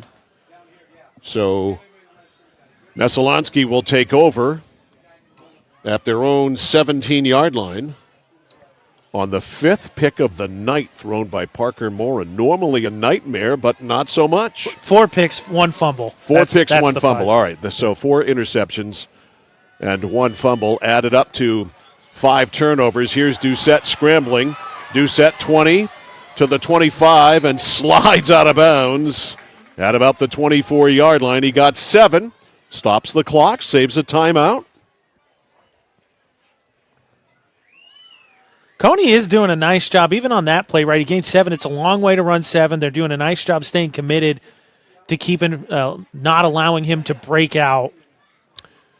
So it's a gain of almost 8. 2nd and 2. 42.9 seconds left in a 14-14 tie here in the first half. Trips right, 1 to the left. Doobie the back with Doucette in the backfield. Doucette back to throw. Flips it left side. It is incomplete. On the sidelines at the 37-yard line. Pass intended up there for Cash Bezier. Incomplete. Yeah, tough play there. Trying to thread the needle there on the sideline a little bit high there. Makes it tough catch, and then trying to get a toe down for Bezier. So, clock stopped. 37.5 seconds left in the first half. You said 39 total points, right? That's what you said? Not really. All right, 2 to the right, 1 to the left, 2 in the backfield with Doucette in the shotgun. Tatum calling signals. In the belly of the fullback, pulls it out, keeps it at the 25. Late pitch, and it's missed! And back on it is Doucette, I believe. A late pitch by Tatum Doucette. It was missed. And Messalonskee fortunate to get on that loose ball. They lose yardage, but the fact that they have the ball back is all that matters, all the way back to the 19. Yeah, they run that card. Yeah, but you're right, Mike. That was Doucette that fell finally back on that. Yeah, the timeout is taken here. I did not hear who called it. I would think Cony, right? Yeah, it's 4th and 2. You're right. So, yes. So, 4th and 2. Cony takes their second timeout. 7-yard loss on that. And a very sloppy 14-14 game here at the half. That's an understatement. Again, the stats going to stand out. Spoiler alert for the halftime show, but Cony has 5 first-half turnovers, 4 Amazing. picks, and Surgeon has a lost fumble. All right, Martin will punt it. Back to return it is Parker Surgeon at midfield. A chance here for Cony. This is going to be good field position. Should be. See if they go for this. Snap is good. 2-step punt. Surgeon can't get it. It takes a bounce straight up and then actually goes back toward the Messalonskee side of things. So actually a good job there by Denny Martin to keep it away from Surgeon. And it's 1st and 10 still, though. Cony with good field position at the 44 of Messalonskee. Yeah, and one timeout in their pocket with how much time they got left, Mike? 21.4. The question is, I mean, I guess you've let him be aggressive at this point. Cony with 4 picks. You're going to let Morin come out and sling this one again? I don't think he's going to change up. Yeah. I don't think that Coach Lippert is going to change up. Morin in the shotgun, 1st and 10 from the 44 of Messalonskee. Trips left, 1 right. Oops, bad snap, loose ball, and on it is St. Ange. And that hurts the cause, and they stop it right there. Bad snap at the feet of Morin, and St. Ange, as it skipped away, dove on it. 17.2. Yeah, Cony takes the timeout. I mean, for nothing else, right, you ought to lob a Hail Mary. Morin can definitely get it there, but I would imagine that was kind of the end of let's see if we can pick up a few more yards. Well, certainly going to go sideline here to see if you can make the throw a little easier for Parker Morin. Pick up 7, 10, 12 yards, something like that. Yeah. 17.2 seconds left. An eventful yet sloppy first half. Lots of penalties, lots of turnovers, and lots of points in the first period, but none in the second. No. Well, Cony scored all 14 in their first. Messo's had all 14 Oh, in the yes, second. you're right. Boy. Now, the credit, I think the point you made, Mike, in the pregame that has really stood out is that unlike Mount Blue, Messalonskee has the athletes where they can pay attention to surgeon or extra defensive attention, but not let a Dimmons or a Terrio get free like Mount Blue did. So 14 for Cony in the first period, 14 for Messalonskee in the second. 17.2 seconds left here. And it's second down and 14. From the 47, they hand it off to St. Onge. St. Onge outside, turns the corner, 45, out of bounds. And they did get about the 7 yards that I was talking about there as St. Onge is out of bounds at the 40, stops the clock with 10.4. So now it's a 40-yard distance to the end zone. As they run it with Anderson St. Onge, 10.4 seconds left. And Morin over to the sidelines. And let's see what Cony comes up with here. It's 3rd and 6. Trips right. One to the left. St. Onge the back. Messalonskee rushes 3. They run the football. Here's St. Onge outside 35. Turns it upfield and is down, and he did not get out of bounds. And Cony has one timeout left, and they'll burn it. As St. Onge didn't get out of bounds, but he did get to the 32-yard line. He did get a first down for what that's worth, but more importantly, he cut the distance down to the end zone to 32 yards for what will, I am sure, be a Hail Mary. Yeah, a super manageable one for sure. The question's going to be, does Morin throw it to the right team? Well, if you're Messalonskee, just knock it down. Yeah, that's the last thing, because especially in the Lawrence game we just had Saturday, several times, but 2 times in a row, Lawrence had balls they batted up in the air, and Gardner came down with them. Just knock it down. It's an old, tried and true method, but it's amazing how many times it doesn't happen. Yeah, I think you get to everybody's eyes light up, and especially it's probably actually worse in a night like tonight, don't you think? After Messalonskee's picked off 4, everybody kind of got their eyes big if they see the ball up in the air. 14-14. This is one heck of a long timeout. Media timeout. Like you said, Monday Night Football. A lot of commercials in Monday Night Football.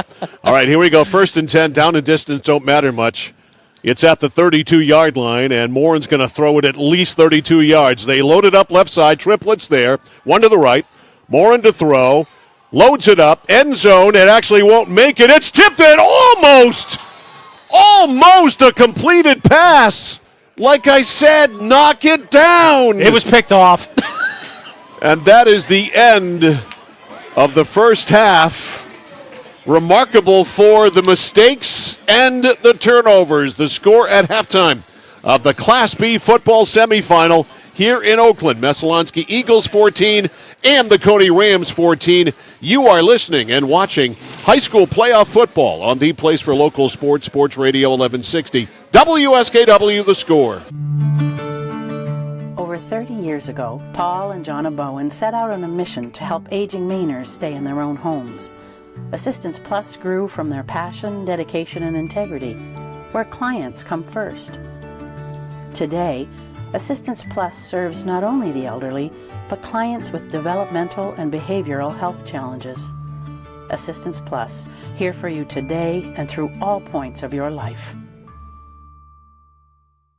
Casella Waste. You see their trucks everywhere all the time. That's because they're out taking care of customers like you. Roll-off dumpsters, they've got them 15 to 50 yards. And they're in your neighborhood picking up the trash so you don't have to worry about it. Weekly, bi-weekly, or monthly from 2 to 10 yards. Casella Waste will also deliver portable toilets when and where you need them. And they offer septic services. Call to learn more about Casella Waste. 872-8257, 872-8257 for Casella Waste. For us, it's a family business that is steeped in tradition. You know, our relationship with Waterville goes back a long ways. Over the years, we've been fortunate enough to grow, and we've been able to grow with the town. We look at the work that we do as something bigger than just the sale of a car or the servicing of an automobile. We're here to be a part of something bigger than just ourselves by giving back to the community with our time and our energy, because it's all about taking care of people. I came for a visit and I just fell in love with it. They just want to see you be you and just excel. There's a lot of opportunities here. It really gives me time to figure out what I want to do with my life. It's a good stepping stone to get to where you want to be. The tuition is definitely part of what brought me here. You know, credits transfer, that's huge, especially for a community college when you're trying to figure out what you want. CM's the best place. Honestly, it's the best place. You got to be here to experience it. Oh, please start. You wouldn't allow your car to bypass its maintenance, would you? Hey, Jen, would you look this up on your computer? Oh, wish I could. This office computer is so slow. How about your computer maintenance? Trust the pros at Computer Improvements. They can come on site or stop by, handling general maintenance, antivirus protection, hardware upgrades. And Computer Improvements can set you up with solid-state hardware memory, giving your operating system wicked fast response time due to less moving parts, so your day isn't like this. Contact Computer Improvements to schedule your service today. Computer Improvements, downtown Skowhegan. 201 Tire Battery and Service on the Goodyear credit card for all your auto needs with great benefits. 6-month financing when you buy $250 or more. Subject to credit approval, terms and conditions apply. Double savings on select Goodyear tires via mail-in rebate. Accepted at Exxon and Mobil locations nationwide. The Goodyear credit card, the complete solution. 201 Tire Battery and Service on the Augusta-Vassalboro line. Get yours. Apply now. Mike Violet, AJ Knights back here live at Veterans Field in Oakland. If I had told you before the game that one team was going to turn the ball over 6 times in the first half, you probably would have responded with something like, wow, they must be getting absolutely hammered. Well, the Cony Rams have turned the ball over 6 times in the first half, and yet we have a tie game here. It is 14-14 at halftime here tonight of the Class B North football semifinals. Cony scored twice in the first on a 1-yard run by Parker Morin. That followed a 34-yard pass play from Morin to Parker Sargent, and that set up the 1-yard run. Here, I believe, is block punt. It's the block punt. Okay, we had a block punt. Sorry, I had the touchdown first. Okay. All right, so the touchdown came first. Foster with the extra point, 7-0 Cony there. And then a 71-yard pass play from Parker Morin to Ethan Demmons for the score. And Cony led 14-0 with 43 seconds left in the first quarter. In the second quarter, Messalonskee scored its 2 touchdowns within 19 seconds of one another. The first one came on a 32-yard touchdown run. This is the touchdown to Demmons here. On a 32-yard touchdown run to by Garrett Card on a pitch play. Very well orchestrated here by Tatum Doucette. We'll see that here in a second. Here's the pitch out to the pitch man there, Card, and Card goes 32 for the score down the right sidelines. Then Messalonskee kicks off to the Cony Rams, and Garrett Card scores his second touchdown in 19 seconds on this 60-yard interception return for a score as Morin rolls out and throws it, and Card gone. The crazy thing is, I think that was one of the Brunels was right there too. I mean, there were 2. No matter what, one of those Messalonskee players was taking it back to the house. So 5 interceptions in the first half thrown by Parker Morin. 1 fumble loss by the Cony Rams by Parker Sargent. No turnovers by Messalonskee in the first half yet. It is a 14-14 game. Want to run down some numbers?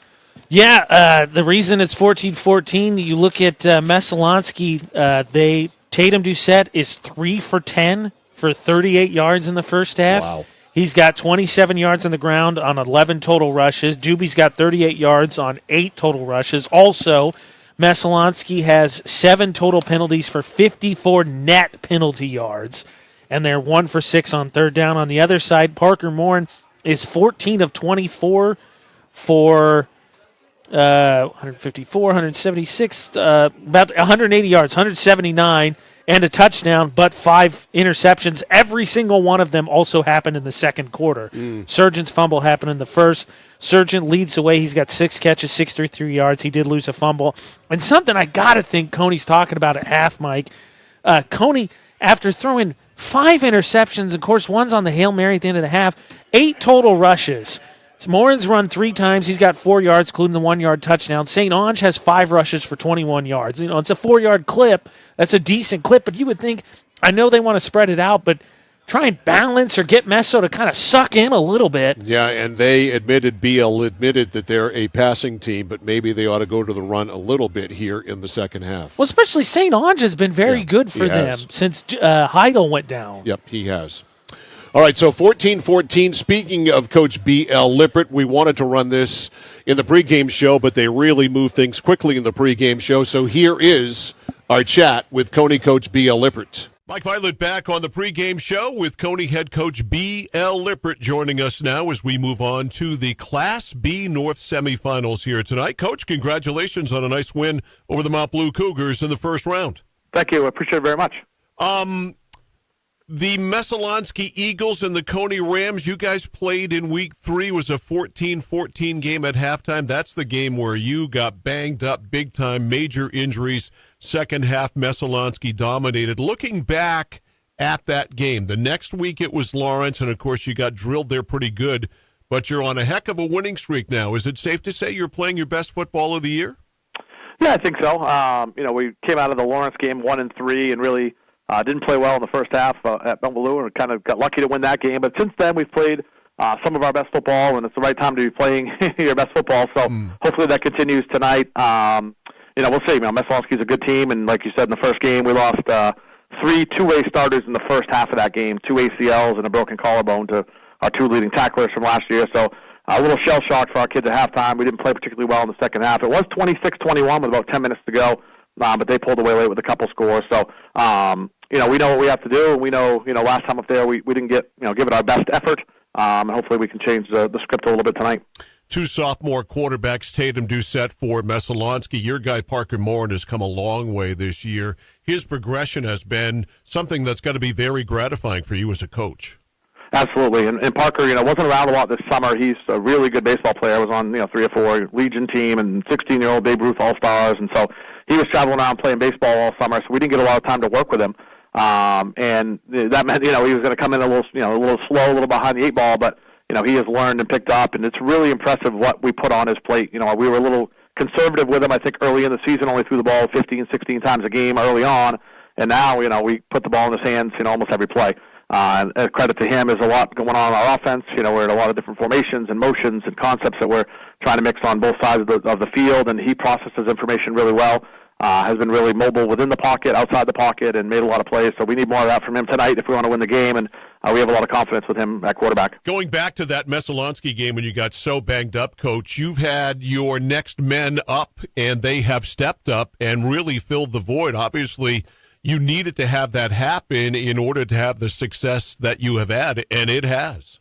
Yeah, no, for sure. We've got a lot of sophomores playing on both sides of the ball now, and early on, it was mostly seniors, and then we lost a handful of them over the course of the first 4 weeks, and the young guys have stepped up pretty well. We lost our left tackle Friday night, Bodie King Jones, who has been a stud left tackle, hadn't given up a sack all year. He broke his arm against Mount Blue, so we'll be breaking in a new quarterback. New left tackle, I should say, this week. So, but it is next man up, as you say. It's Bill Belichickism, and they're not going to wait around for us to get healthy. So we got to play the 11 guys that are the best suited to go out there and play, and we'll break in a new left tackle tonight and see how it goes. What kind of problems does Messalonskee present to you? What do you think you need to take away from them in order to win this? Yeah, they're super athletic. I mean, their skill positions are all mostly seniors, with the exception, obviously, of Tatum, who's only a sophomore. They've got Garrett Card at wide receiver and Sam Doobie at running back. They've got a capable, wide receiving core with the Brunel kid, and I think Brady Brunel, I don't think they're related, but I think he's one of the more underrated players in the league on both sides of the ball. So they're super athletic.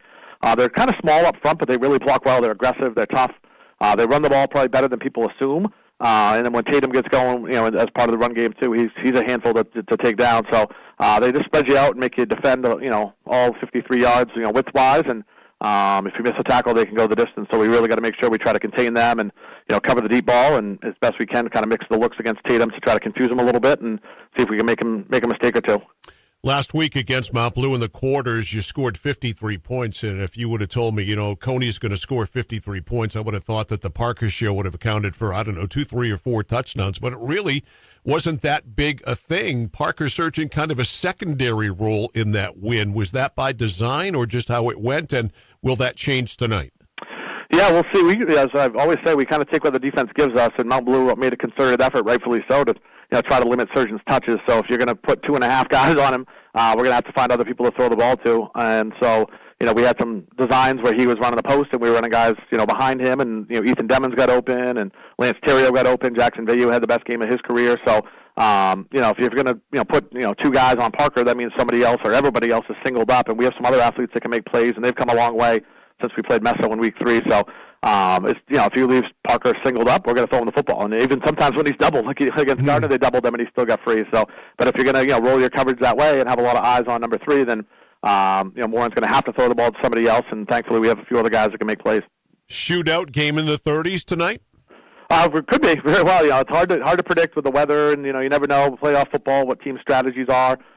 Certainly, we know they can score, and we've had been pretty good scoring here in recent weeks. So it could shape up that way, or it could be a defensive battle where teams come out a little conservative and try to run the football. So that'll be dictated by the play calls, and a lot of that's dictated by the defense. Cony head coach B.L. Lippert ahead of the game tonight against the Messalonskee Eagles. B.L., thanks for the time as always. Good luck tonight. I appreciate it. Thanks, Mike. Nothing brings people together like good food. So when you're cooking for the ones you love, why trust anyone but Joseph's Market? Joseph's Market is famous for their fine meats. Plus, no one makes sausage like Joseph's. They have 32 rotating flavors like Mexican chorizo, teriyaki pineapple, or spinach and feta. So there's something for everyone. An apron is just a cape worn backwards. So be a superhero at your next cookout with fresh meat and sausage from Joseph's Market on Front Street in Waterville. Find them at josephsmarketmaine.com and like them on Facebook.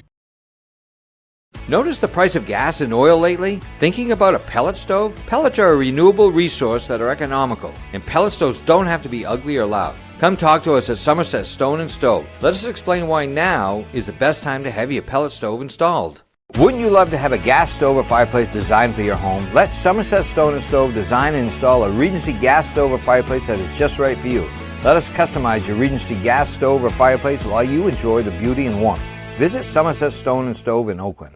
Randy Belanger purchased the Harry J. Smith Company over 7 years ago, knowing his customers expected the same quality service as they have always received for over 100 years. With 10 bays and 12 employees, we can have most of your repairs done the same day. Whether it's on your car, truck, or RV, we can handle it. Just call us and let us go to work for you. The Harry J. Smith Company, 13 Sanger Avenue in Waterville, keeping your vehicle on the road for over 100 years and doing it the right way.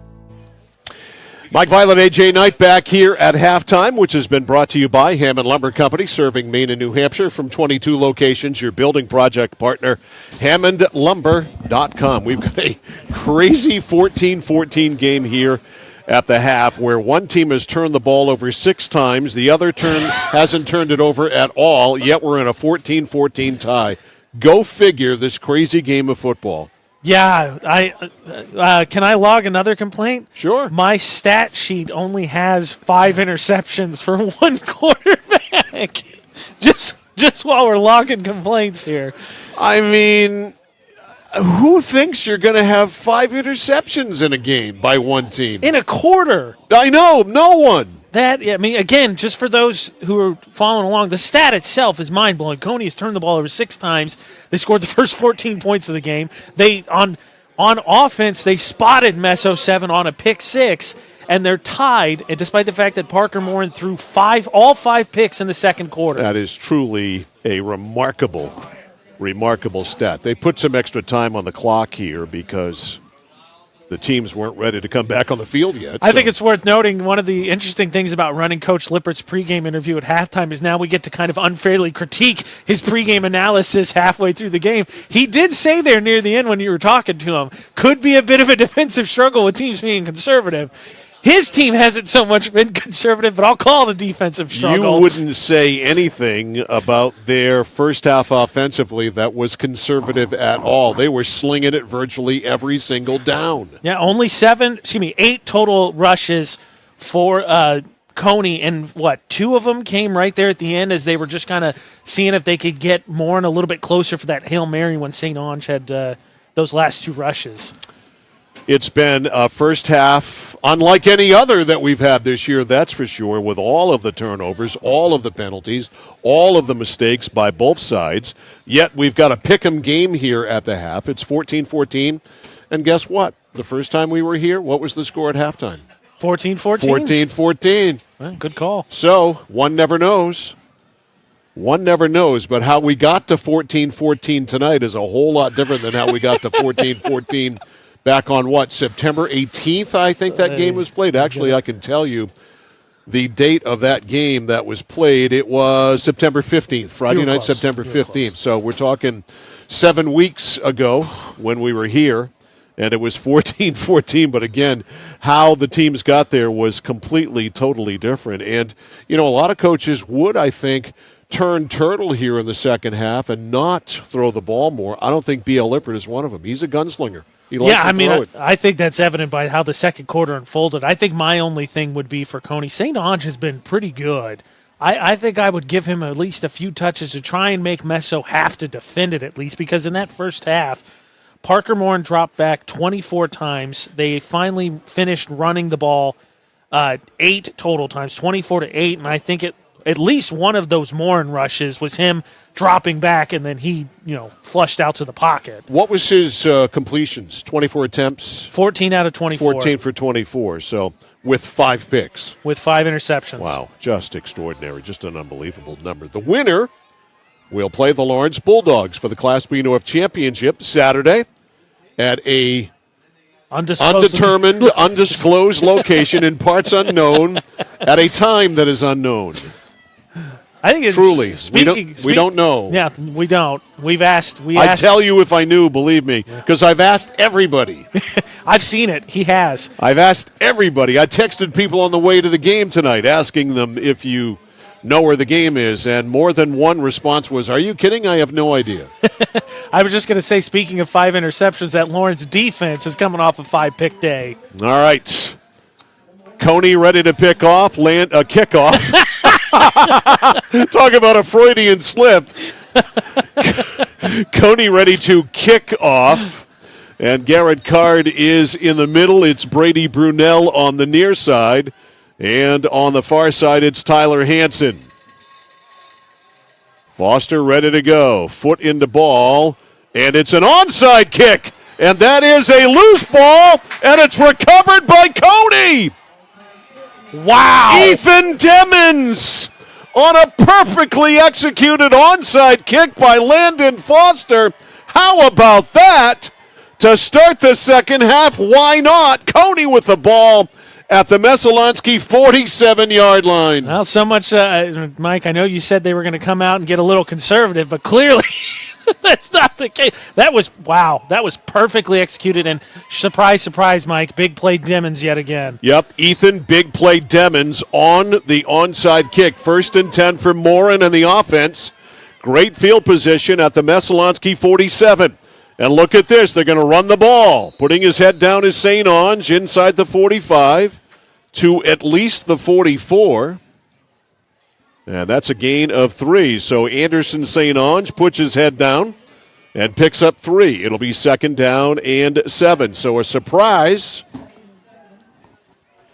Yeah, and if at least for nothing else, I think, Mike, for your defense, to give them a little bit of a breather because they were out on the field a lot. Lance Terrio's wide to the right side. Parker Morin is wide to the left. Parker Surgeon is wide to the left, I should say. It's a wobbler. It's up there, and it is knocked down. It was almost intercepted. That ball had way too much air under it and almost The 6th interception of the night by the Messalonskee Eagles. Yeah, Morin had him, and I think just spent a little bit too much time rolling out there, and he got his hand hit. Veyu was wide open. Yeah, that was, I believe, Brunel back there who knocked it down and almost intercepted it. So it's 3rd and 7. Wide to the right side for the Cony Rams is Lance Terrio. Parker Sargent wide to the left. Parker Morin in the shotgun. Morin back to throw. It's a middle screen set up for St. Onge. St. Onge is hit and catapulted down at the 36. That's the first down, though. That is a first down, though. Yeah, nice as well, too. Just a nice little simple pass there as well, to something simple that is easy to get Morin, I think, some confidence, some rhythm back. So 1st and 10 for Cony after the first down pass play. They needed 7. They got 8. 1st and 10 at the 36. 11 minutes to go in the third quarter. A 14-all tie. Terrio wide to the right side. The slot out there, Tyler Pelletier. Parker Sargent wide to the left. St. Onge the back. He gets the give. Left side now bounces to the outside, and Messalonskee does a good job defending things. On the stop there for the Eagles, Dawson Dingus. That sounds like a defensive player's name, doesn't it? It does. Dawson Dingus. 100%. Gain of 3, 2nd and 7.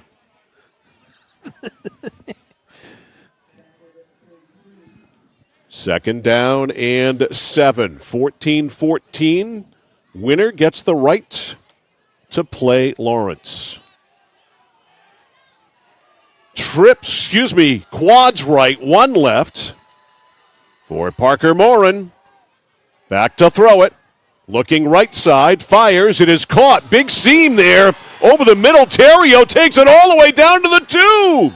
Lance Terrio found a big gaping hole in that secondary. Caught that ball at about the 22 and scooted all the way down to the 2-yard line.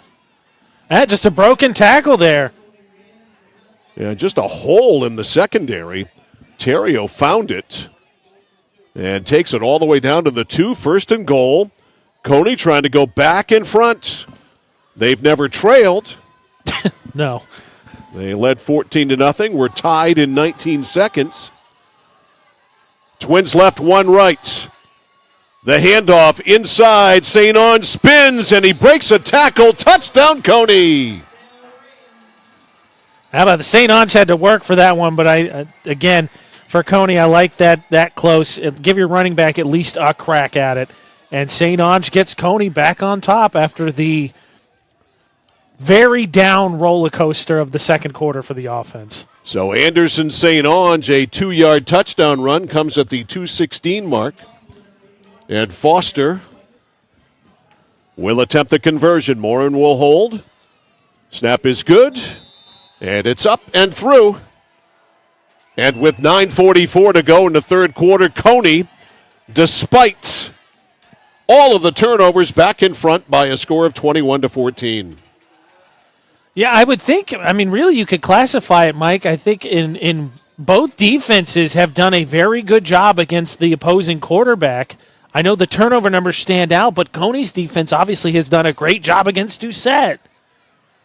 They've done a spectacular job against Doucette. So Messalonskee takes the field behind again. They were down 7-0, 14-0. Tied it at 14, now behind 21-14. And Card back in the middle. Brunel on the near side, Hansen on the far side. Last time an onside kick. Let's see what B.L. Lippert has up his sleeve here for Landon Foster. This one is a deep drive. And it is taken on the near side by Brunel at the 17 to the 20, and he's tagged at the 25. Excellent coverage. Guess who? Ethan Demmons. He does it all. Are we sure Ethan Demmons actually didn't go to the halftime huddle in the locker room, maybe serve some popcorn? He has done it all. He is scheduled to drive the bus back to Augusta after the game. So 1st and 10, Messalonskee up to 25. Tatum Doucette has been bottled up. He's in the shotgun, trips right. 2 to the left, 1 far left, 1 slot. 1 slot comes in motion, jet sweep, no. fake on the jet sweep, and Doucette. Ball came out at the end, but he fell on it at the 32, 33-yard line. Again, after they peel him off the ground, we'll put him at the 38, so it is a gain of 6. 8. 8, excuse me. So second and short. Second down at about 2 from the 28-yard line. Yeah, I would think Doucette's feet's got to play a bigger factor in the Messalonskee offense. He's going to run it again here, a little zigzag, and he can't get the first. A lot of white jerseys there for the Cony Rams. And leading the charge there for Cony was their linebacker, Jeff Bickford. And a gain of a yard, so third and short. Doucette got tattooed there. Third and short. Ball at the 34-yard line. Sam Doobie, not much of a factor tonight at all. They're going to run it. A pitch, no, a throw into flat. It's incomplete, and they're going to have to punt. Pass incomplete intended for Garrett Card. Hit him in the hands, but he couldn't hang on. And it is punt time for Messo. That one a little bit long, and I think that was going to be a pitch and then sort of, or I think RPO there. So, and Doucette had the choice there of what he wanted to do. So, Cony, onside kick. They take it in for a score. And then a 3-and-out on the defensive side. And here is Denny Martin. Parker Surgeon back to return. Snap is good. The punt away from Surgeon. Smartly takes a nice, healthy Messo bounce, and Surgeon can't get on that. That's a nice punt by Denny Martin back to the 29-yard line. Now, Martin's had a solid night punting tonight. Again, you kind of flip the field, and at least at the, as you would define it in the high school level. The question for Cony here is, this is where the position you were in early in this game, where your offense had a little bit more success moving it. It's just been the turnovers, obviously. Indeed, 37-yard punt by Denny Martin. 1st and 10. Line of scrimmage officially at the 30. 1st and 10 from the 30. How about this, Mike? One drive into the third quarter, Doucette has completed 3 passes. Amazing. 1st and 10 from the 30. Parker Surgeon been throwing it all night. Now he's going to hand it off. Anderson St. Ange turns the corner outside to the 34. Messalonskee did a pretty nice job to string that out. Garrett Card and Dawson Dingus out there on the tackle. A gain of, well, we'll give him 5. He is just short of the 35-yard line, so 2nd down and 5. Running clock, 7:50 to go in the third. 21-14 Cony. Wide to the right side, Lance Terrio. He's been a factor tonight. Wide to the left side is Garrett Card. St. Ange in the backfield. To throw right side. Morin completed out there on the right side to Jackson. Vayu turns it up, breaks a tackle. Over midfield, inside the 45-yard line goes Jackson Vayu. As Morin spreads it around, and they spot him out of bounds at the 46. That is a 19-yard gain. Now, Vayu had the big game against Mount Blue. I think he had, 7 catches for over 100 yards. So a 1st and 10, Cony on the move at the 46. Morin trips left, 1 right, St. Ange the back. Messalonskee will rush 4. Hand off to St. Ange, outside, and he breaks a tackle, scoots ahead, gets inside the 45, perhaps to the 44. Cornerback shooting up there, doing a good job, Brady Brunel, to get him low. A gain, though, of about 4 yards. So nice recovery there by Anderson St. Ange. 2nd down and 6. And now already St. Ange has the same amount of carries in this quarter thus far that he had in the entire first half. Thea Lippert, listen to us. 3 to the left. They're going to run the football again. St. Ange reverses field, and he is in trouble. Nowhere to go. Cannot avoid anybody on the defensive side for Messalonskee. There up to make the stick. Cash Bezier. That was a nice sound tackle there. I think it was Garrett Card. Was it Card? Okay. Yeah, really nice, solid wrap up there to stop St. Ange from moving. So it'll be 3rd and long, 3rd and 11. Cony backed up at the 48 now with Messalonskee. Dawson Dingus will check out. They'll get some speed in there to cover here. Trips, no. Quads left, one right. Empty backfield for Parker Morin. Messalonskee will rush 3. Morin back to throw. In the flat it goes. There is Vayu. Bang! Hit and tackled immediately by Jack Kinney. Kinney all over that. Nice job by McKinney recovering, because they're just trying to run that clear out and give Vayu some opportunity to have some space to work with, but a nice recovery there. And Messalonskee needed to force a punt there, and they do. Is this the first time Parker Morin has punted tonight? Or the second? I think it's the second. Okay. Card back to return, standing at the 20. Snap is a parachute, and they're going to throw it. It's a fake down the field, and it should be pass interference, and it is. That's exactly what Messalonskee didn't want to do, is commit a pass interference penalty on that, and Morin draws it. And that ends up perfectly for the Cony Rams. So let's see, after they figure this out, pass interference on the defense. It will be a 15-yard penalty, so Cony will have it 1st and 10 at the 35 of Messalonskee. So a critical error. Yeah, and that potentially could be the second DPI that leads to a scoring drive on Messalonskee. That happened on the first drive, and here now Cony a chance to go up 2 scores. 5.5 minutes left in the third. 1st and 10 after the DPI. Trips to the left from the 35-yard line. Handoff inside to to St. Ange from Morin. And Anderson St. Ange struggles to make it back to the line of scrimmage. I think maybe one, but not much. We got an injured Messalonskee player down. 70. And he popped up pretty quick. Maybe it's needed an extra breather. That is Ben Ireland, who is going to walk off. Doesn't look like it's anything serious. He'll have to sit out a play.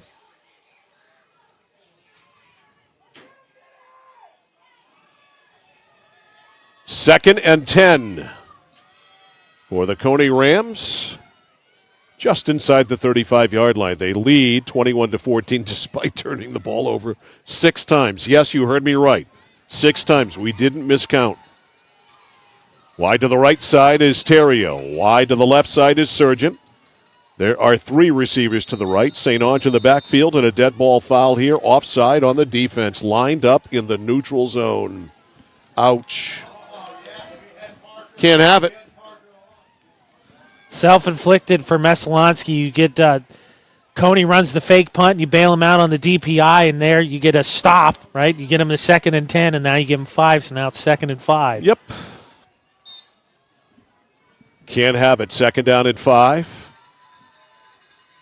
Morin back to throw. Looks. Downfield. Throws it. It's tipped. Nice defense there by the Messalonskee Eagles. Again, it was Ethan Demmons, the intended receiver. Excellent coverage downfield by Messalonskee as the defender reached back with the left hand and batted down that pass. I think that was Drake Brunel.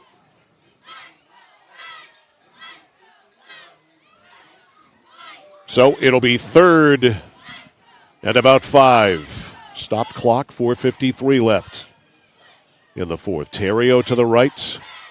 Sargent bunched up wide left with 2 other receivers. St. Ange in the backfield. And Messalonskee offside again.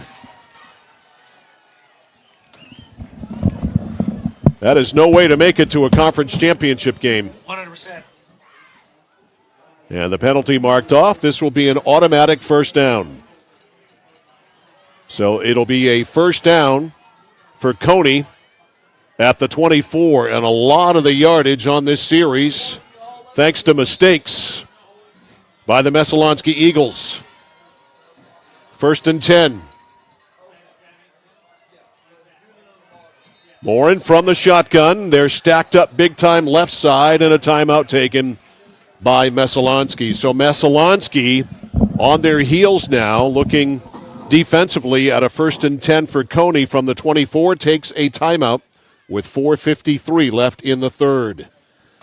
Yeah, I mean, crucial with the way their defense has turned the ball over, and never say never, but the way their offense has struggled tonight, they've come back from 2 scores before, but the later it gets in this game, the more you kind of say, okay, Morin, are you going to give us a break? Or, can you help us out? Can you help the Messalonskee defense out again? Cony's moved the ball. It's just if they've turned the ball over or not. Yeah. And so we'll see here is, again, the penalties, I think, for sure, one thing, Mike. That penalty right there, that's the second time this drive, a penalty from Messalonskee's given Cony a first down, and they now have 10 total penalties for 79 net penalty yards. 3 first downs for Cony via penalty. All right, here we go. 1st and 10. Cony up the 24. Bunched up left side, trips. One receiver to the right, handoff St. Onge, trying to get around the corner. No way! Great defense. Getting out there, making the tackle, Brady Brunel. That was outstanding. Nice job there, too, because Brunel doesn't make that. Cony's got a wave of defenders out there. Might have been Drake. It might have been 8 instead of 1. One of the Brunels. A loss of a yard, 2nd and 11. That was a great open field tackle. And by the way, Ireland back in the game for Messalonskee. Had come out a couple of plays before. 2nd down and 11 from the 26. Morin rolling right. Looks, throws, end zone, knockdown! Or check that at the 8-yard line. Ethan Demmons, the intended receiver, knocked down Cony. Right there, the ball up to Demmons. And we've talked about the ball hawking speed in that backfield, and it showed again there for Messalonskee. Yeah, that I think was Drake Brunel, and that was just Drake dropping off of his player. He got his eyes on Morin. They had the wheel route. They had Demmons open, and then Brunel dropped off there and almost made the 6th interception. 3rd down and 11 from the 24-yard line, 25-yard line. Morin rolling right, looking in the flat. He throws it, and it's incomplete. It's intended down there for Jackson Veyu. And it's 4th down, so a huge 4th down play coming up. 4th and 11 from the 25. This would be a big stop for Messalonskee. Again. 4th and 11.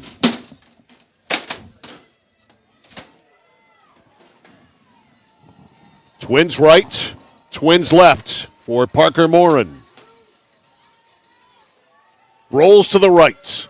Looks, rushed, flips it. It is incomplete. And Messalonskee is held. Incomplete at the 17-yard line. And it was intended downfield for Tyler Pelletier, I believe. I think that was Demmons again, actually. Was it Demmons? Okay, 25 rather than 26. And Messalonskee gets a huge stop, and they turn it over on downs. And the Eagles, again, with another opportunity offensively, and they have been absolutely stymied tonight. Yeah, minus that pitch-out play to Card. Nothing doing. Nothing. The other touchdown, a pick 6.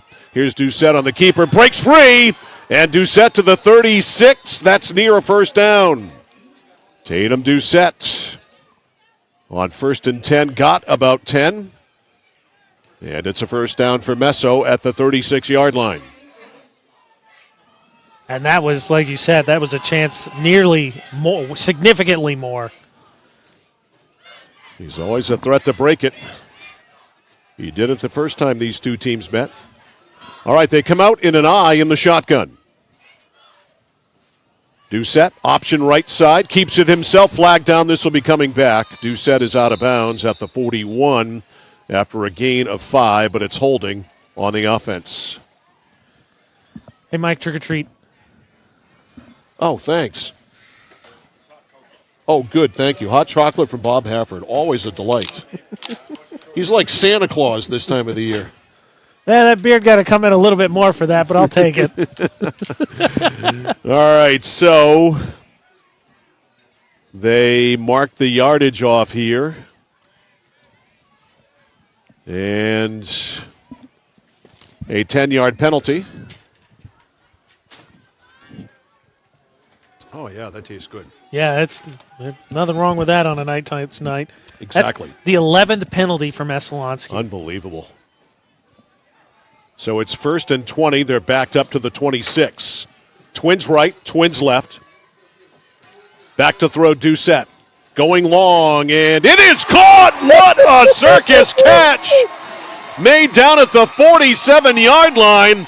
That was Brady Brunell. What a marvelous catch.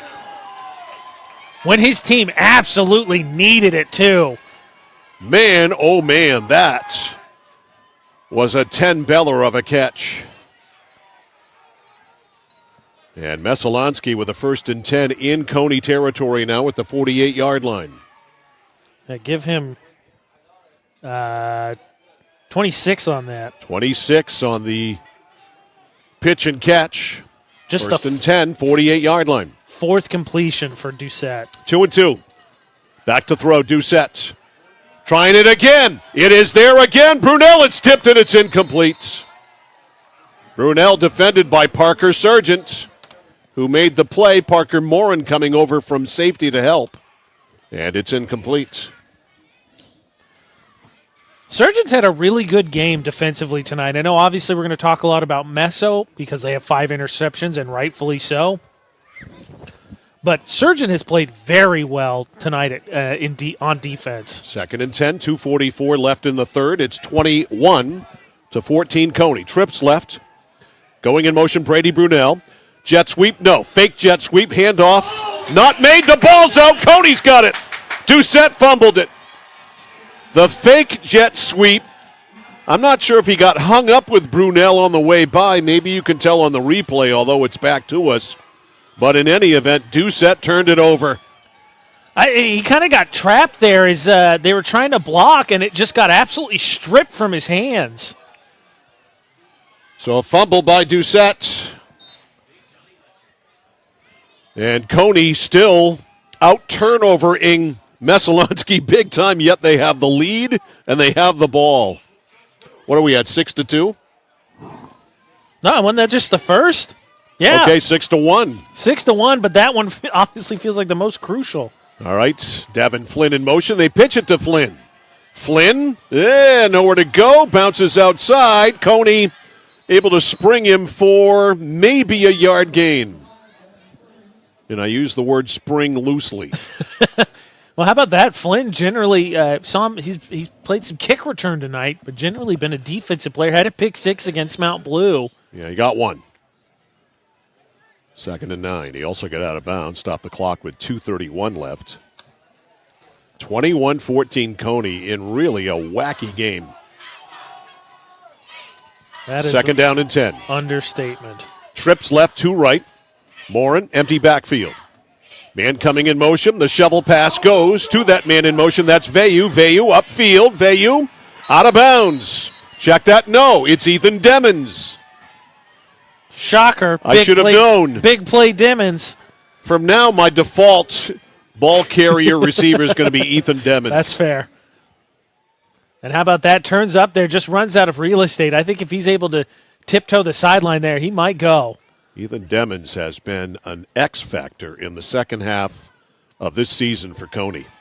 That good for 17 also gives him 108 on the day receiving. All right, 2 and 3. 2 to the left, 3 to the right. Sargent in motion. Little shovel to him. He reverses. Some serious traffic. Then he gets clobbered at the 26. That's that same play they ran earlier, and that obviously is the way it's drawn up. Yeah, that's the third time they've done it. He just stops and then tries to accelerate through the line. That was probably the best gain of that play. It just, I personally would like Sargent to keep space. His momentum going because he's fast. You want him in space. He did gain 5, though. 2nd down and 5 at the 26. His 7th catch. Can the Messalonskee defense bend but not break again? Wide to the right side for the Cony Rams is Lance Terrio. Trips to the left. Handoff to St. Ange. 25, puts his head down, bowls down to the 18, maybe the 17. Solid gain there for Anderson St. Ange, and a first down for Cony on the tackle, Brady Brunel. And at this point, Mike, it feels like the longer Cony has the ball without coughing it up, and they just mountain clock, favors them because Messalonskee's offense has just been not good tonight. It's been terrible tonight. One touchdown, the other touchdown a pick six. 1st and 10, Cony up to 17. Trips left, one to the right, St. Ange the back. Handoff to St. Ange, right side, head down, bang, and Ireland got him there. Maybe 2 on the gain? I mean, they were at the 17, right? He got up to at least the 15. Yeah, so he's actually inside the 15, so almost 3. So second down, we'll call it 7. 2nd and 7, a running clock, 50 seconds to go in the third. Trips right, one left. That one left is Sargent. Morin fakes a handoff out in the right flat. The ball is caught out there by Jackson Veyu. Veyu's out of bounds. We got a Messalonskee player slow to get up, but Jackson Veyu's out of bounds near the stick. That was Card slow to get up. And 20 seconds left in the quarter, and Cony content to let it run out. It's going to be 3rd down and a yard when play resumes in the third quarter. So a big 3rd down play coming up deep in Messalonskee territory. The Eagles need a stop. They are in trouble after 3. The score, the Cony Rams 21, Messalonskee Eagles 14. Back after this on The Score. Dixon's Country Market on the Neck Road, Benton has it all. Sunoco gas and 24-hour diesel, plus a jam-packed store with what you need to grab and go. And so much succulent food. Huge sandwiches, delicious wraps, and hand-tossed fresh dough-loaded pizza. They have drinks, snacks, fresh meat and cheese in their deli counter, plus local Lively's products that won't cost you a lot of money. And remember those whoopie pies? Delightful, delicious Dixon's Country Market in Benton, supporting local high school sports. It's Renewal by Anderson's Black Friday event with unprecedented savings on custom-built replacement windows. Our exclusive Fibrex composite material windows won't warp or bow and never need painting, making them vastly superior to vinyl windows. They're custom-built in the USA, installed with precision and care, backed by the nation's best warranty, and now more affordable than ever. Call today. These massive Black Friday savings and special financing end soon. Don't miss out. Call and schedule your free design consultation today. Mike Violet, AJ Knight, along with Galen Neal, our videographer, back here at Veterans Field in Oakland. Fourth quarter, ready to get started. And a big play, or plays coming up here. 3rd down and 1 for this Cony offense. The ball now is inside the 9-yard line. So 1 for a touchdown, and 1 for a first down, and 9 for a touchdown. 2 to the right, 2 to the left. Going in motion is Demmons. Sargent hands off to St. Ange. Has the first, and it'll be 1st and goal to go. Anderson St. Ange squeezing inside down to the 3. So 1st and goal at the 3. Tell you what, St. Ange, you see at the end of the replay there, actually, you get Galen getting a good shot. Starting to see, I think, the wear and tear on him because these have not been easy yards. I think that was 6 for him, so give him 16 rushes tonight, Mike, for 50. Yeah, it's been few and far between, just over 3 a carry. 3 to the left, 1 to the right side or the short side. That is Terrio, St. Ange the back. Morin going to keep it himself, got hit, tackled up high, no flag. Yes, there is a flag. Is that a face mask? I mean, for what it's worth, Morin's helmet definitely would seem like it was up higher. Hard to see, though, because he got grabbed up by the nameplate. Can't see underhand, but yeah, refs say face mask. So a face mask is called, half the distance. So the ball at about the 2-yard line. So it is 2nd and goal at about the 2. So Morin hit up high. And this is a huge spot in this game. Messalonskee needs to make some sort of a play. Actually, it's 1st and goal at the 2. Yeah. Trips to the left, 1 to the right. And now we've got an official's timeout from Paul McCarty, the referee. Oh, the marker was wrong. It said second down. Okay, he's got that straight. First and goal at the 2. Clock starts, 11 minutes left. Here's Morin in the gun. Rolling to his left, looking to throw it. Flips it, end zone. It is caught. Touchdown, Cony. McDimmons.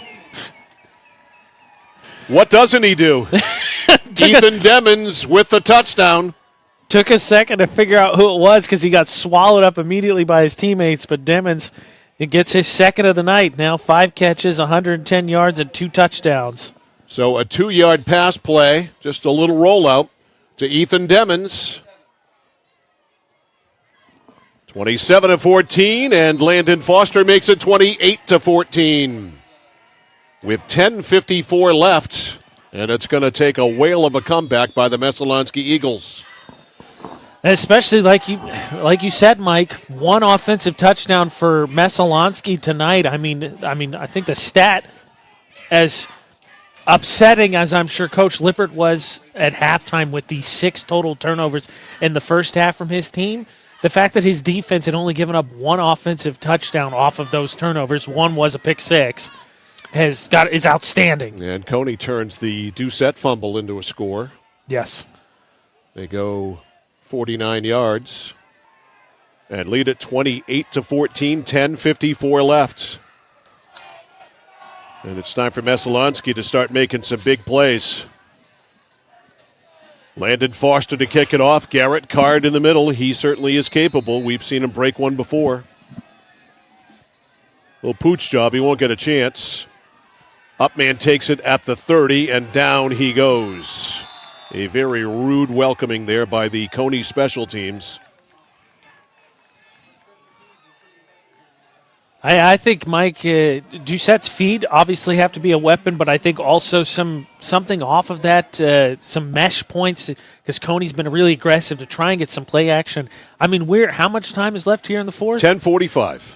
Doucette's completed 4 passes. Amazing. He is 4 for 13. First and 10 from the 33.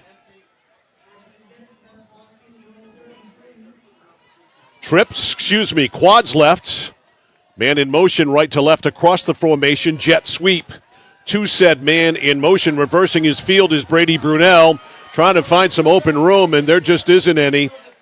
He got a couple over the 35 to maybe the 36. Man, did he work hard to get 3.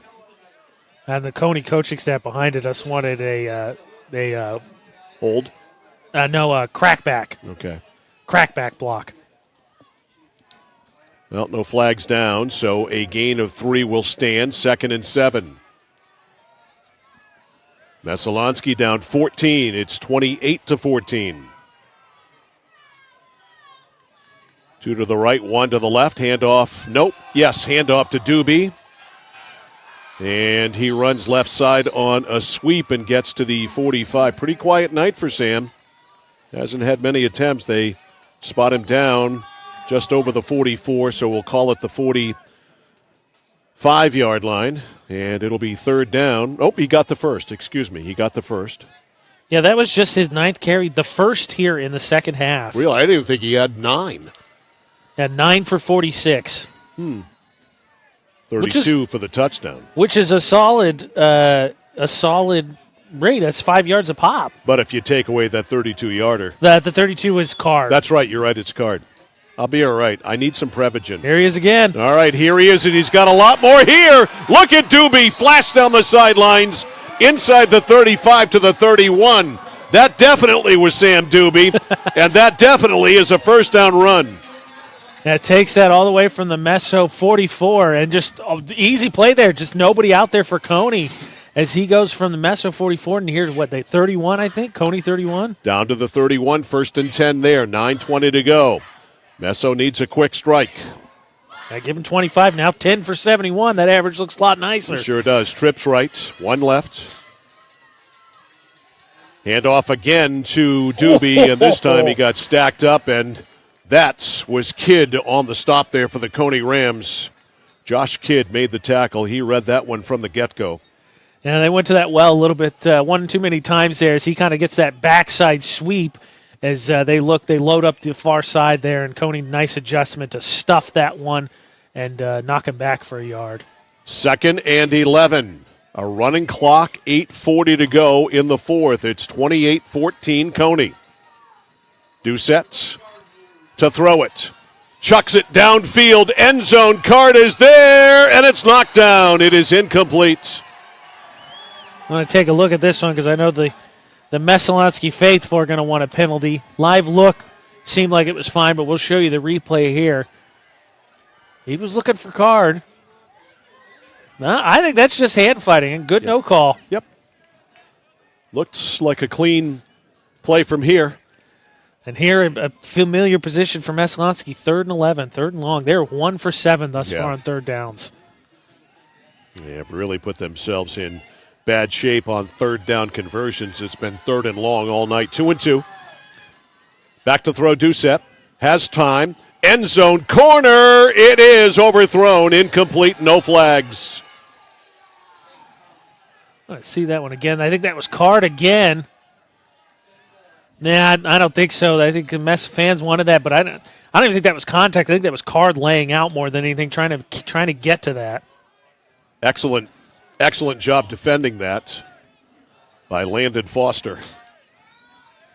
So here we go, 4th and 11. 4 for 15 for Doucette.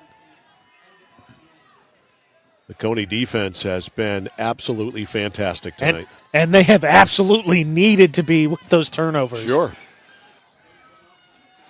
All right, 2 to the right, 2 to the left. Wide to the right side is Brady Brunel. Doucette to throw, now to run, and he's at the line of scrimmage. He's got to run, and he's grabbed from behind. Messalonskee wants a horse collar, and they get the late call. Yeah, I got to be honest. That, I think, was absolutely the right call. We'll get a quick look here on the replay, and Doucette's hurt. Doucette got dragged down and might have twisted, stretched, injured something.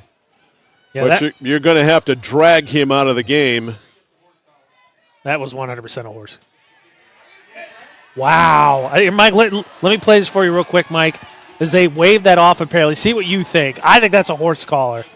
You're going to see Doucette here. Keeps his eyes downfield.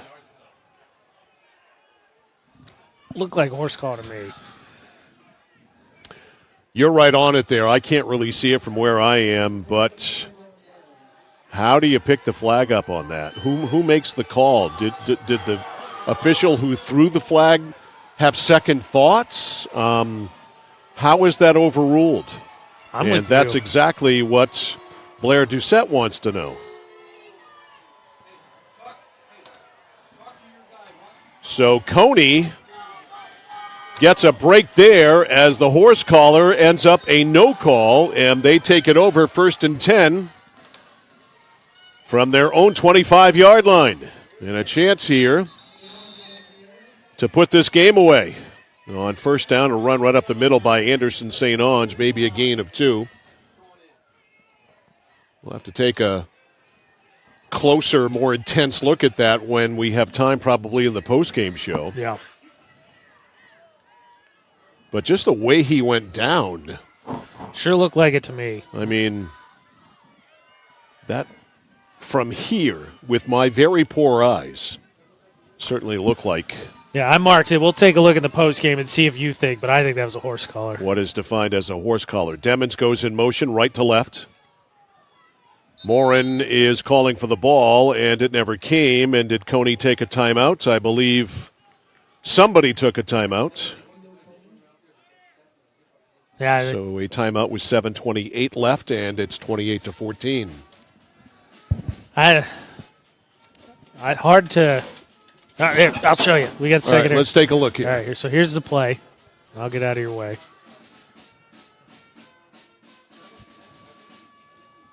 You see Doucette there. He keeps trying to keep his eyes downfield. I think his hands are inside the shoulder pad area. Wow. I wish we could blow that up and see a closer shot of it. It's just so hard for me to say. I can slow it down. You go ahead and slow it down, frame by frame, brother.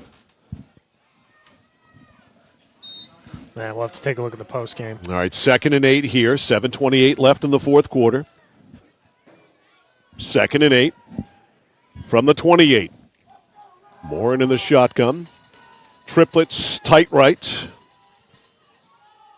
Out in the flat, Demons. Demons can't catch it. It is incomplete. A rare mistake by Ethan Demons, and frankly, was probably the right thing to do to drop it there.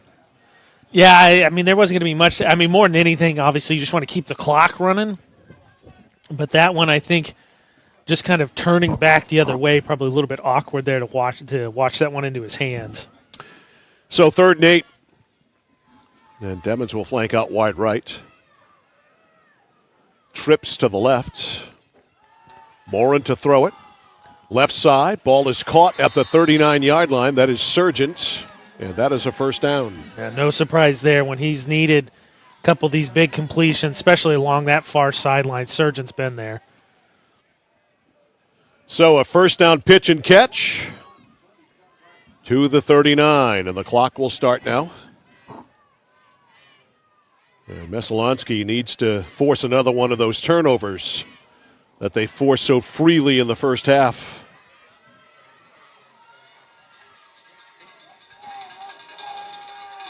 Should Cony win this game and people get a look at the turnovers, they won't believe it. Yeah.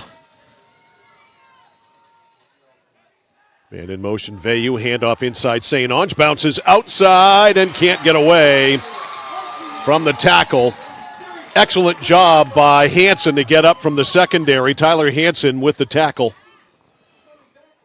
Yeah, I think that St. Ange there, not smart. I think he had a wave of blockers there, kind of stick your nose in there, and you might be able to spring out a hole there. Instead, he gives up what ends up being a loss of 3, nearly 4. But for Cony, at least the clock continues to run. That is true. 6:20 left. 2nd down and 13 from their own 36. Trips tight left, one to the right.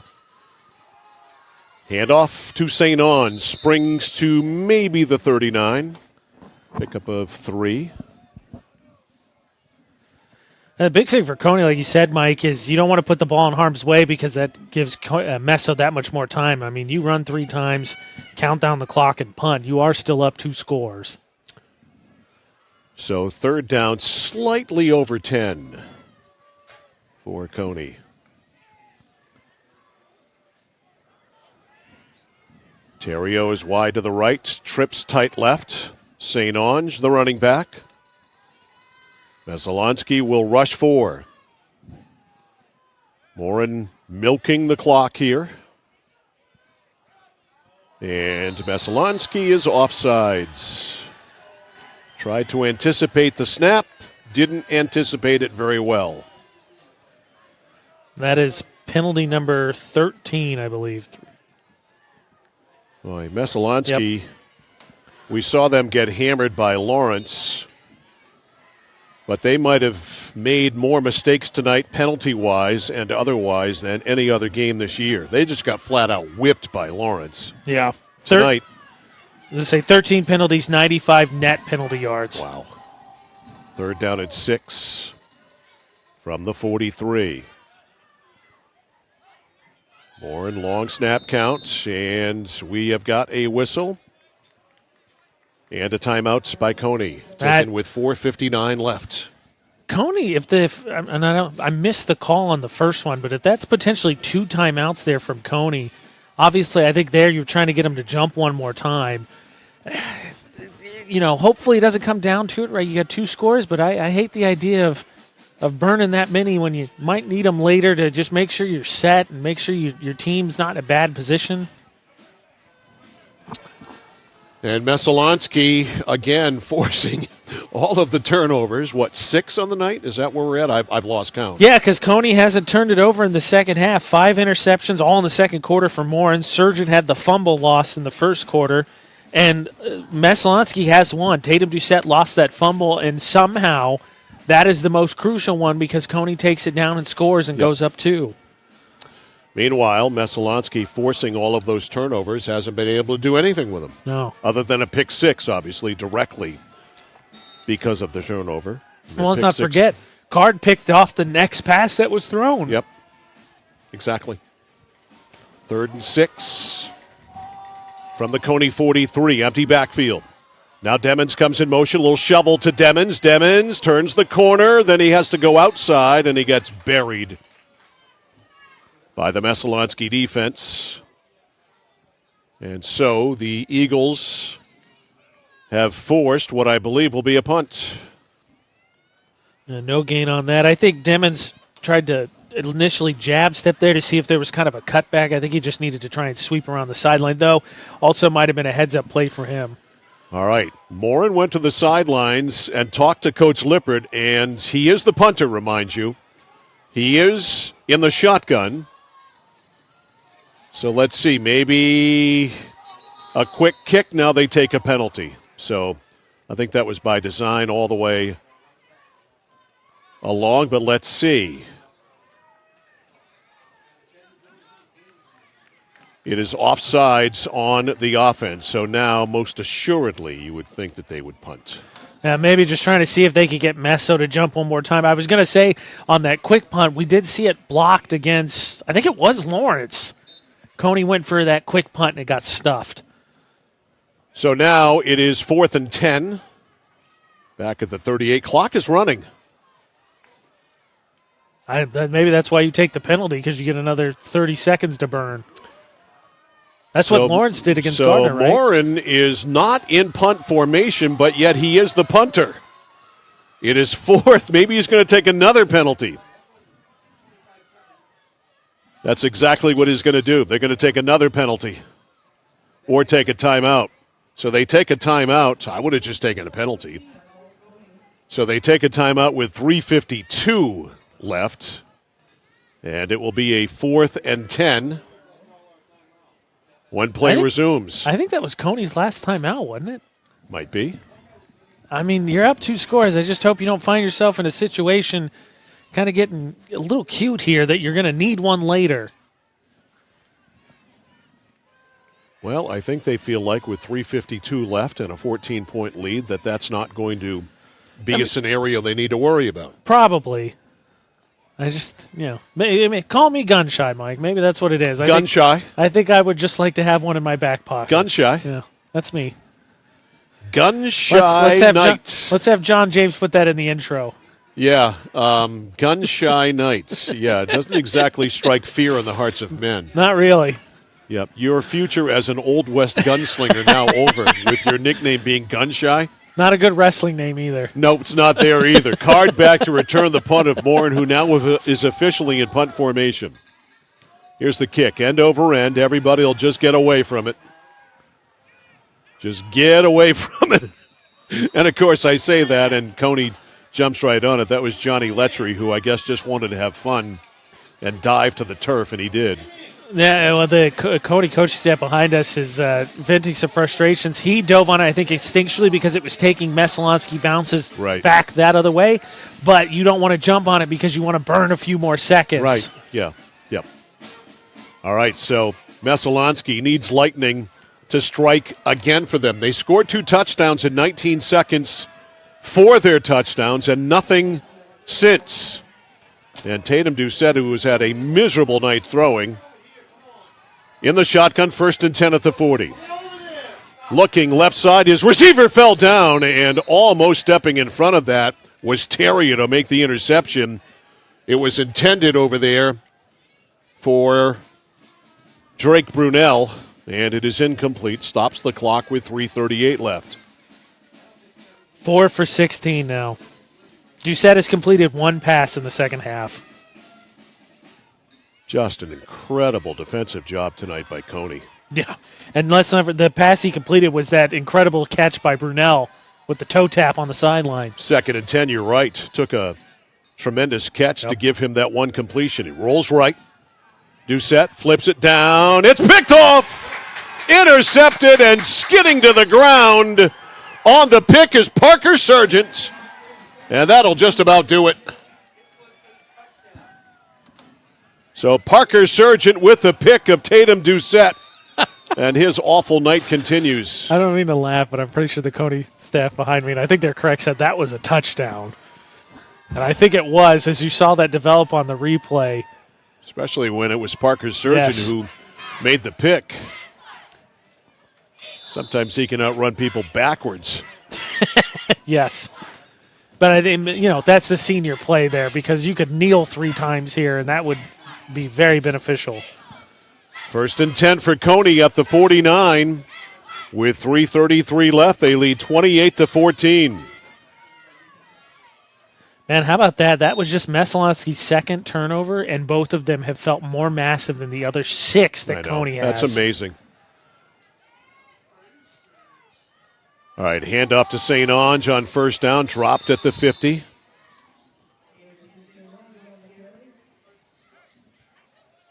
Clock will run. Tick, tick, tick. 3:20. A gain of a yard. 2nd down and 9. And we will see Parker Morin do what we've seen many quarterbacks do the past few weeks. Wait for the back judge to signal 10 seconds and walk it right down. I tell you, though, Mike, your prediction of in the 30s was close. 42 total points. 2nd down and 9. Handoff to St. Ange. She burrows down to the 48 of Messalonskee. And I don't think. To be honest with you, somebody asked me before the game, and I said it would be in the 30s, and I wouldn't be surprised if it was 39-33. Well, you're very honorable, because I was trying to give you credit. No, I couldn't take credit. I couldn't sleep tonight if I took credit.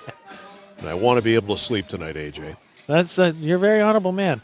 I think it's worth noting something to watch, Mike, as you made that comment, rightfully so, because we have seen a lot recently that we're waiting for that back judge. I don't think Cony waited for the hand signal on that last play. 2:34 left, and somebody took a timeout. I didn't say who. I think that was Messo, because I'm pretty sure Cony burned all theirs. So Messalonskee, again, they have scored 2 touchdowns in 19 seconds, so there's that. You can feast on that. Yeah, the problem is that I don't think Morin's going to put the ball up in the air. Right. And that was one of those touchdowns. Right. Man, how about the? I got to tell you, the Lawrence is rolling. But I am thorough. Both of these defenses tonight. Messo, I think, ultimately bent and broke a little bit more, and Morin was able to move it. But they forced 6 turnovers. But man, the job Cony did against Doucette. Indeed, impressive for sure. 3rd down and 7. Morin is going to go back to throw. Goes deep. Morin is there. Makes the catch. No, it is incomplete at the 14-yard line. They went for it all for a coup de grace touchdown, and it did not happen. I think Sargent just lost track of that one. Went through his hands. Mike, what do you think of that play call? I think it's B.L. Lippert. No, not fair. I think it's what he does. That was Morin's, by the way, 41st pass attempt. Wow. And Parker will now drop back in punt formation. Snap is awful, but he has time to get rid of it. Nice spiral. And it goes down. You can hear the Cony coaching staff. Don't touch it. Treat it like a stick of dynamite. Well, they touched it, but they touched it when it stopped.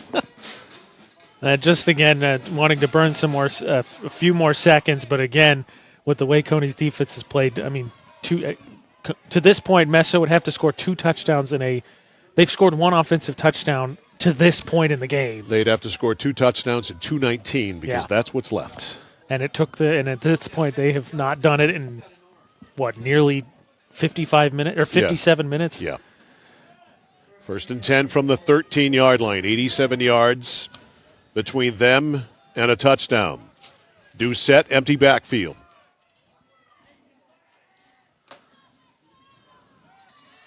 Flips it right, bang. 2 Cony defenders all over that. Nowhere to go. Boy, that has summed the night up right there, that one play.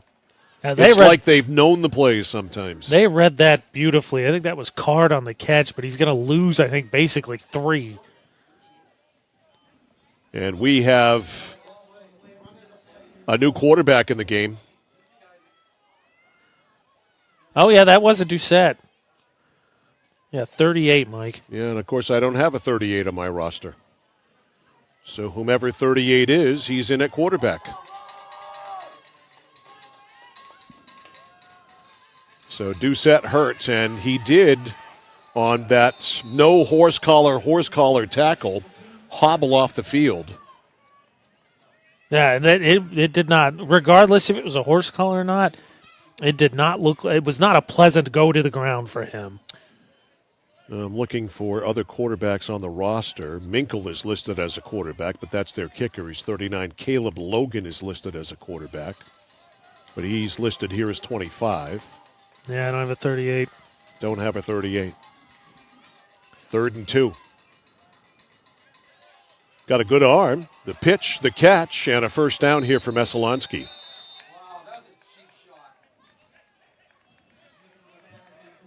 You can hear the anecdotal comments of the Cony staff to our left. First down. 55 seconds left. So the Messalonskee Eagles won their first 6, lost their 7th, and now finish the year up with a loss. They lose 2 out of 3.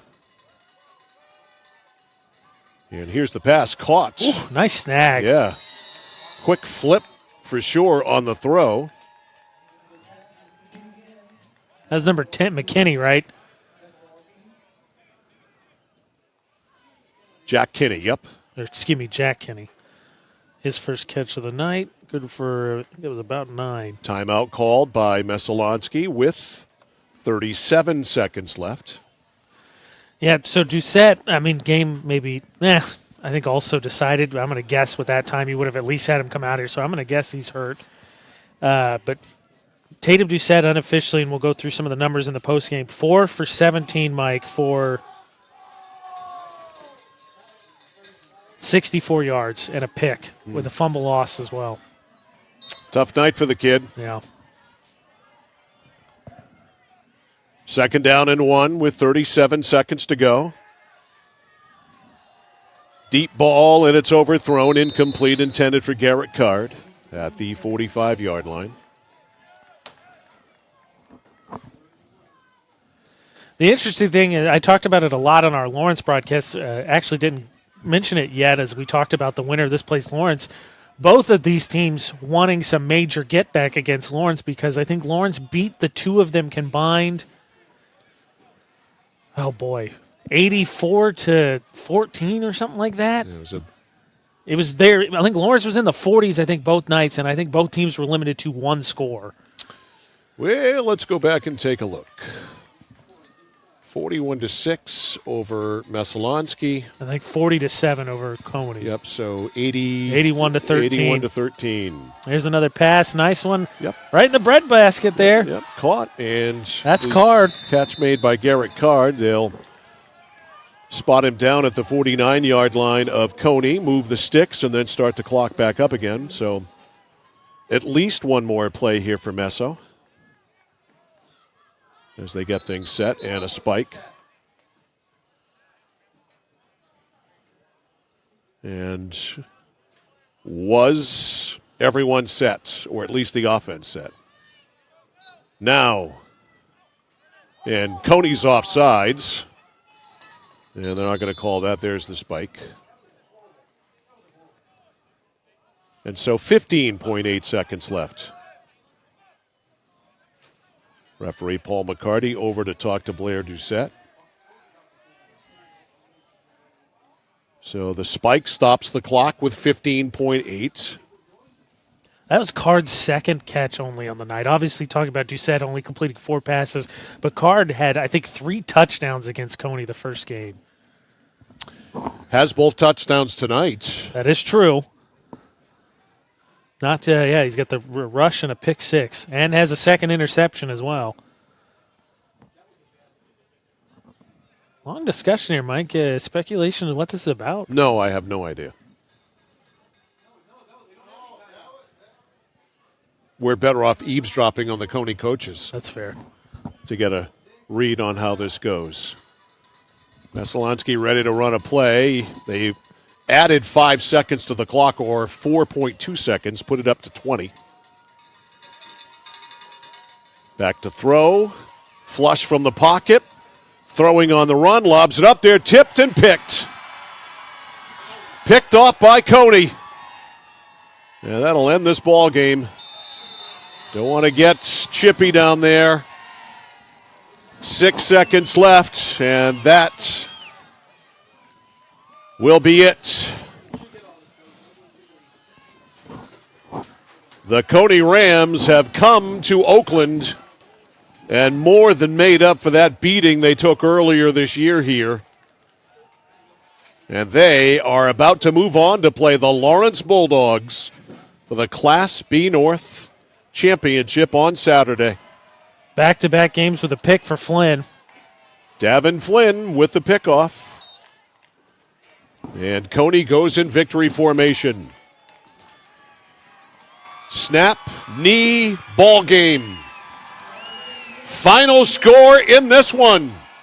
The Cony Rams 28 and the Messalonskee Eagles 14. Cony will play Lawrence for the Class B North Football Championship. We will be back with our post-game show after this on Sports Radio 1160 WSKW, The Score. To begin or further your career in manufacturing and don't know where to start? Mid-State Machine is in need of CNC machinists at our Winslow facility, where we manufacture components for some of the most exciting industries: aerospace, defense, power generation. I'm Jeremy Stanford, manufacturing manager, and I personally want to invite you to come learn about the great pay and benefits Mid-State Machine has to offer. To apply, visit midstateusa.com. That's midstateusa.com, an equal opportunity employer. Come grow with us. Central Maine Community College in Auburn. Over 40 academic degrees and programs recognized as some of the best in the United States. Nursing, criminal justice, forensic, psychology, IT, education, culinary arts, and so much more. Offering one of the lowest tuition rates in New England. Plus, a top-seeded national champion producing athletics department. Central Maine Community College in Auburn. Find your passion. Go to cmcc.edu. When you're ready to tackle your next building project, no matter how big or small, depend on Hammond Lumber Company for the products and services you need. The knowledgeable staff at Hammond Lumber will be with you every step of the way and keep your project on schedule. From free estimating and project planning to design and drafting services, an extensive product inventory with a wide variety of brands to choose from, and of course, Hammond delivers from any of the locations across Maine and New Hampshire. Hammond Lumber Company, your building project partner. The celebration going on, the Cony Rams. Happy group of Rams for sure. They win tonight here in Oakland, beating Messalonskee 28-14. It will be a happy bus ride back to Augusta. A short and sweet trip back to Cony High School. What a funny game this was. I think that's the best way to put it. A funny, quirky, very strange kind of game. Cony scored 2 touchdowns in the first quarter, led 14-0 at the end of one, with their second touchdown coming with just 43 seconds left in the first quarter. In the second quarter, Messalonskee finally scores on a 32-yard run by Garrett Card. Great pitch by Tatum Doucette. Held the ball as long as he could, pitched it out to Card. He took it in 32 for the score. Then, after the ensuing kickoff, Garrett Card with a pick six. He picked off Parker Morin at the 40-yard line, returned it 60 yards for a score.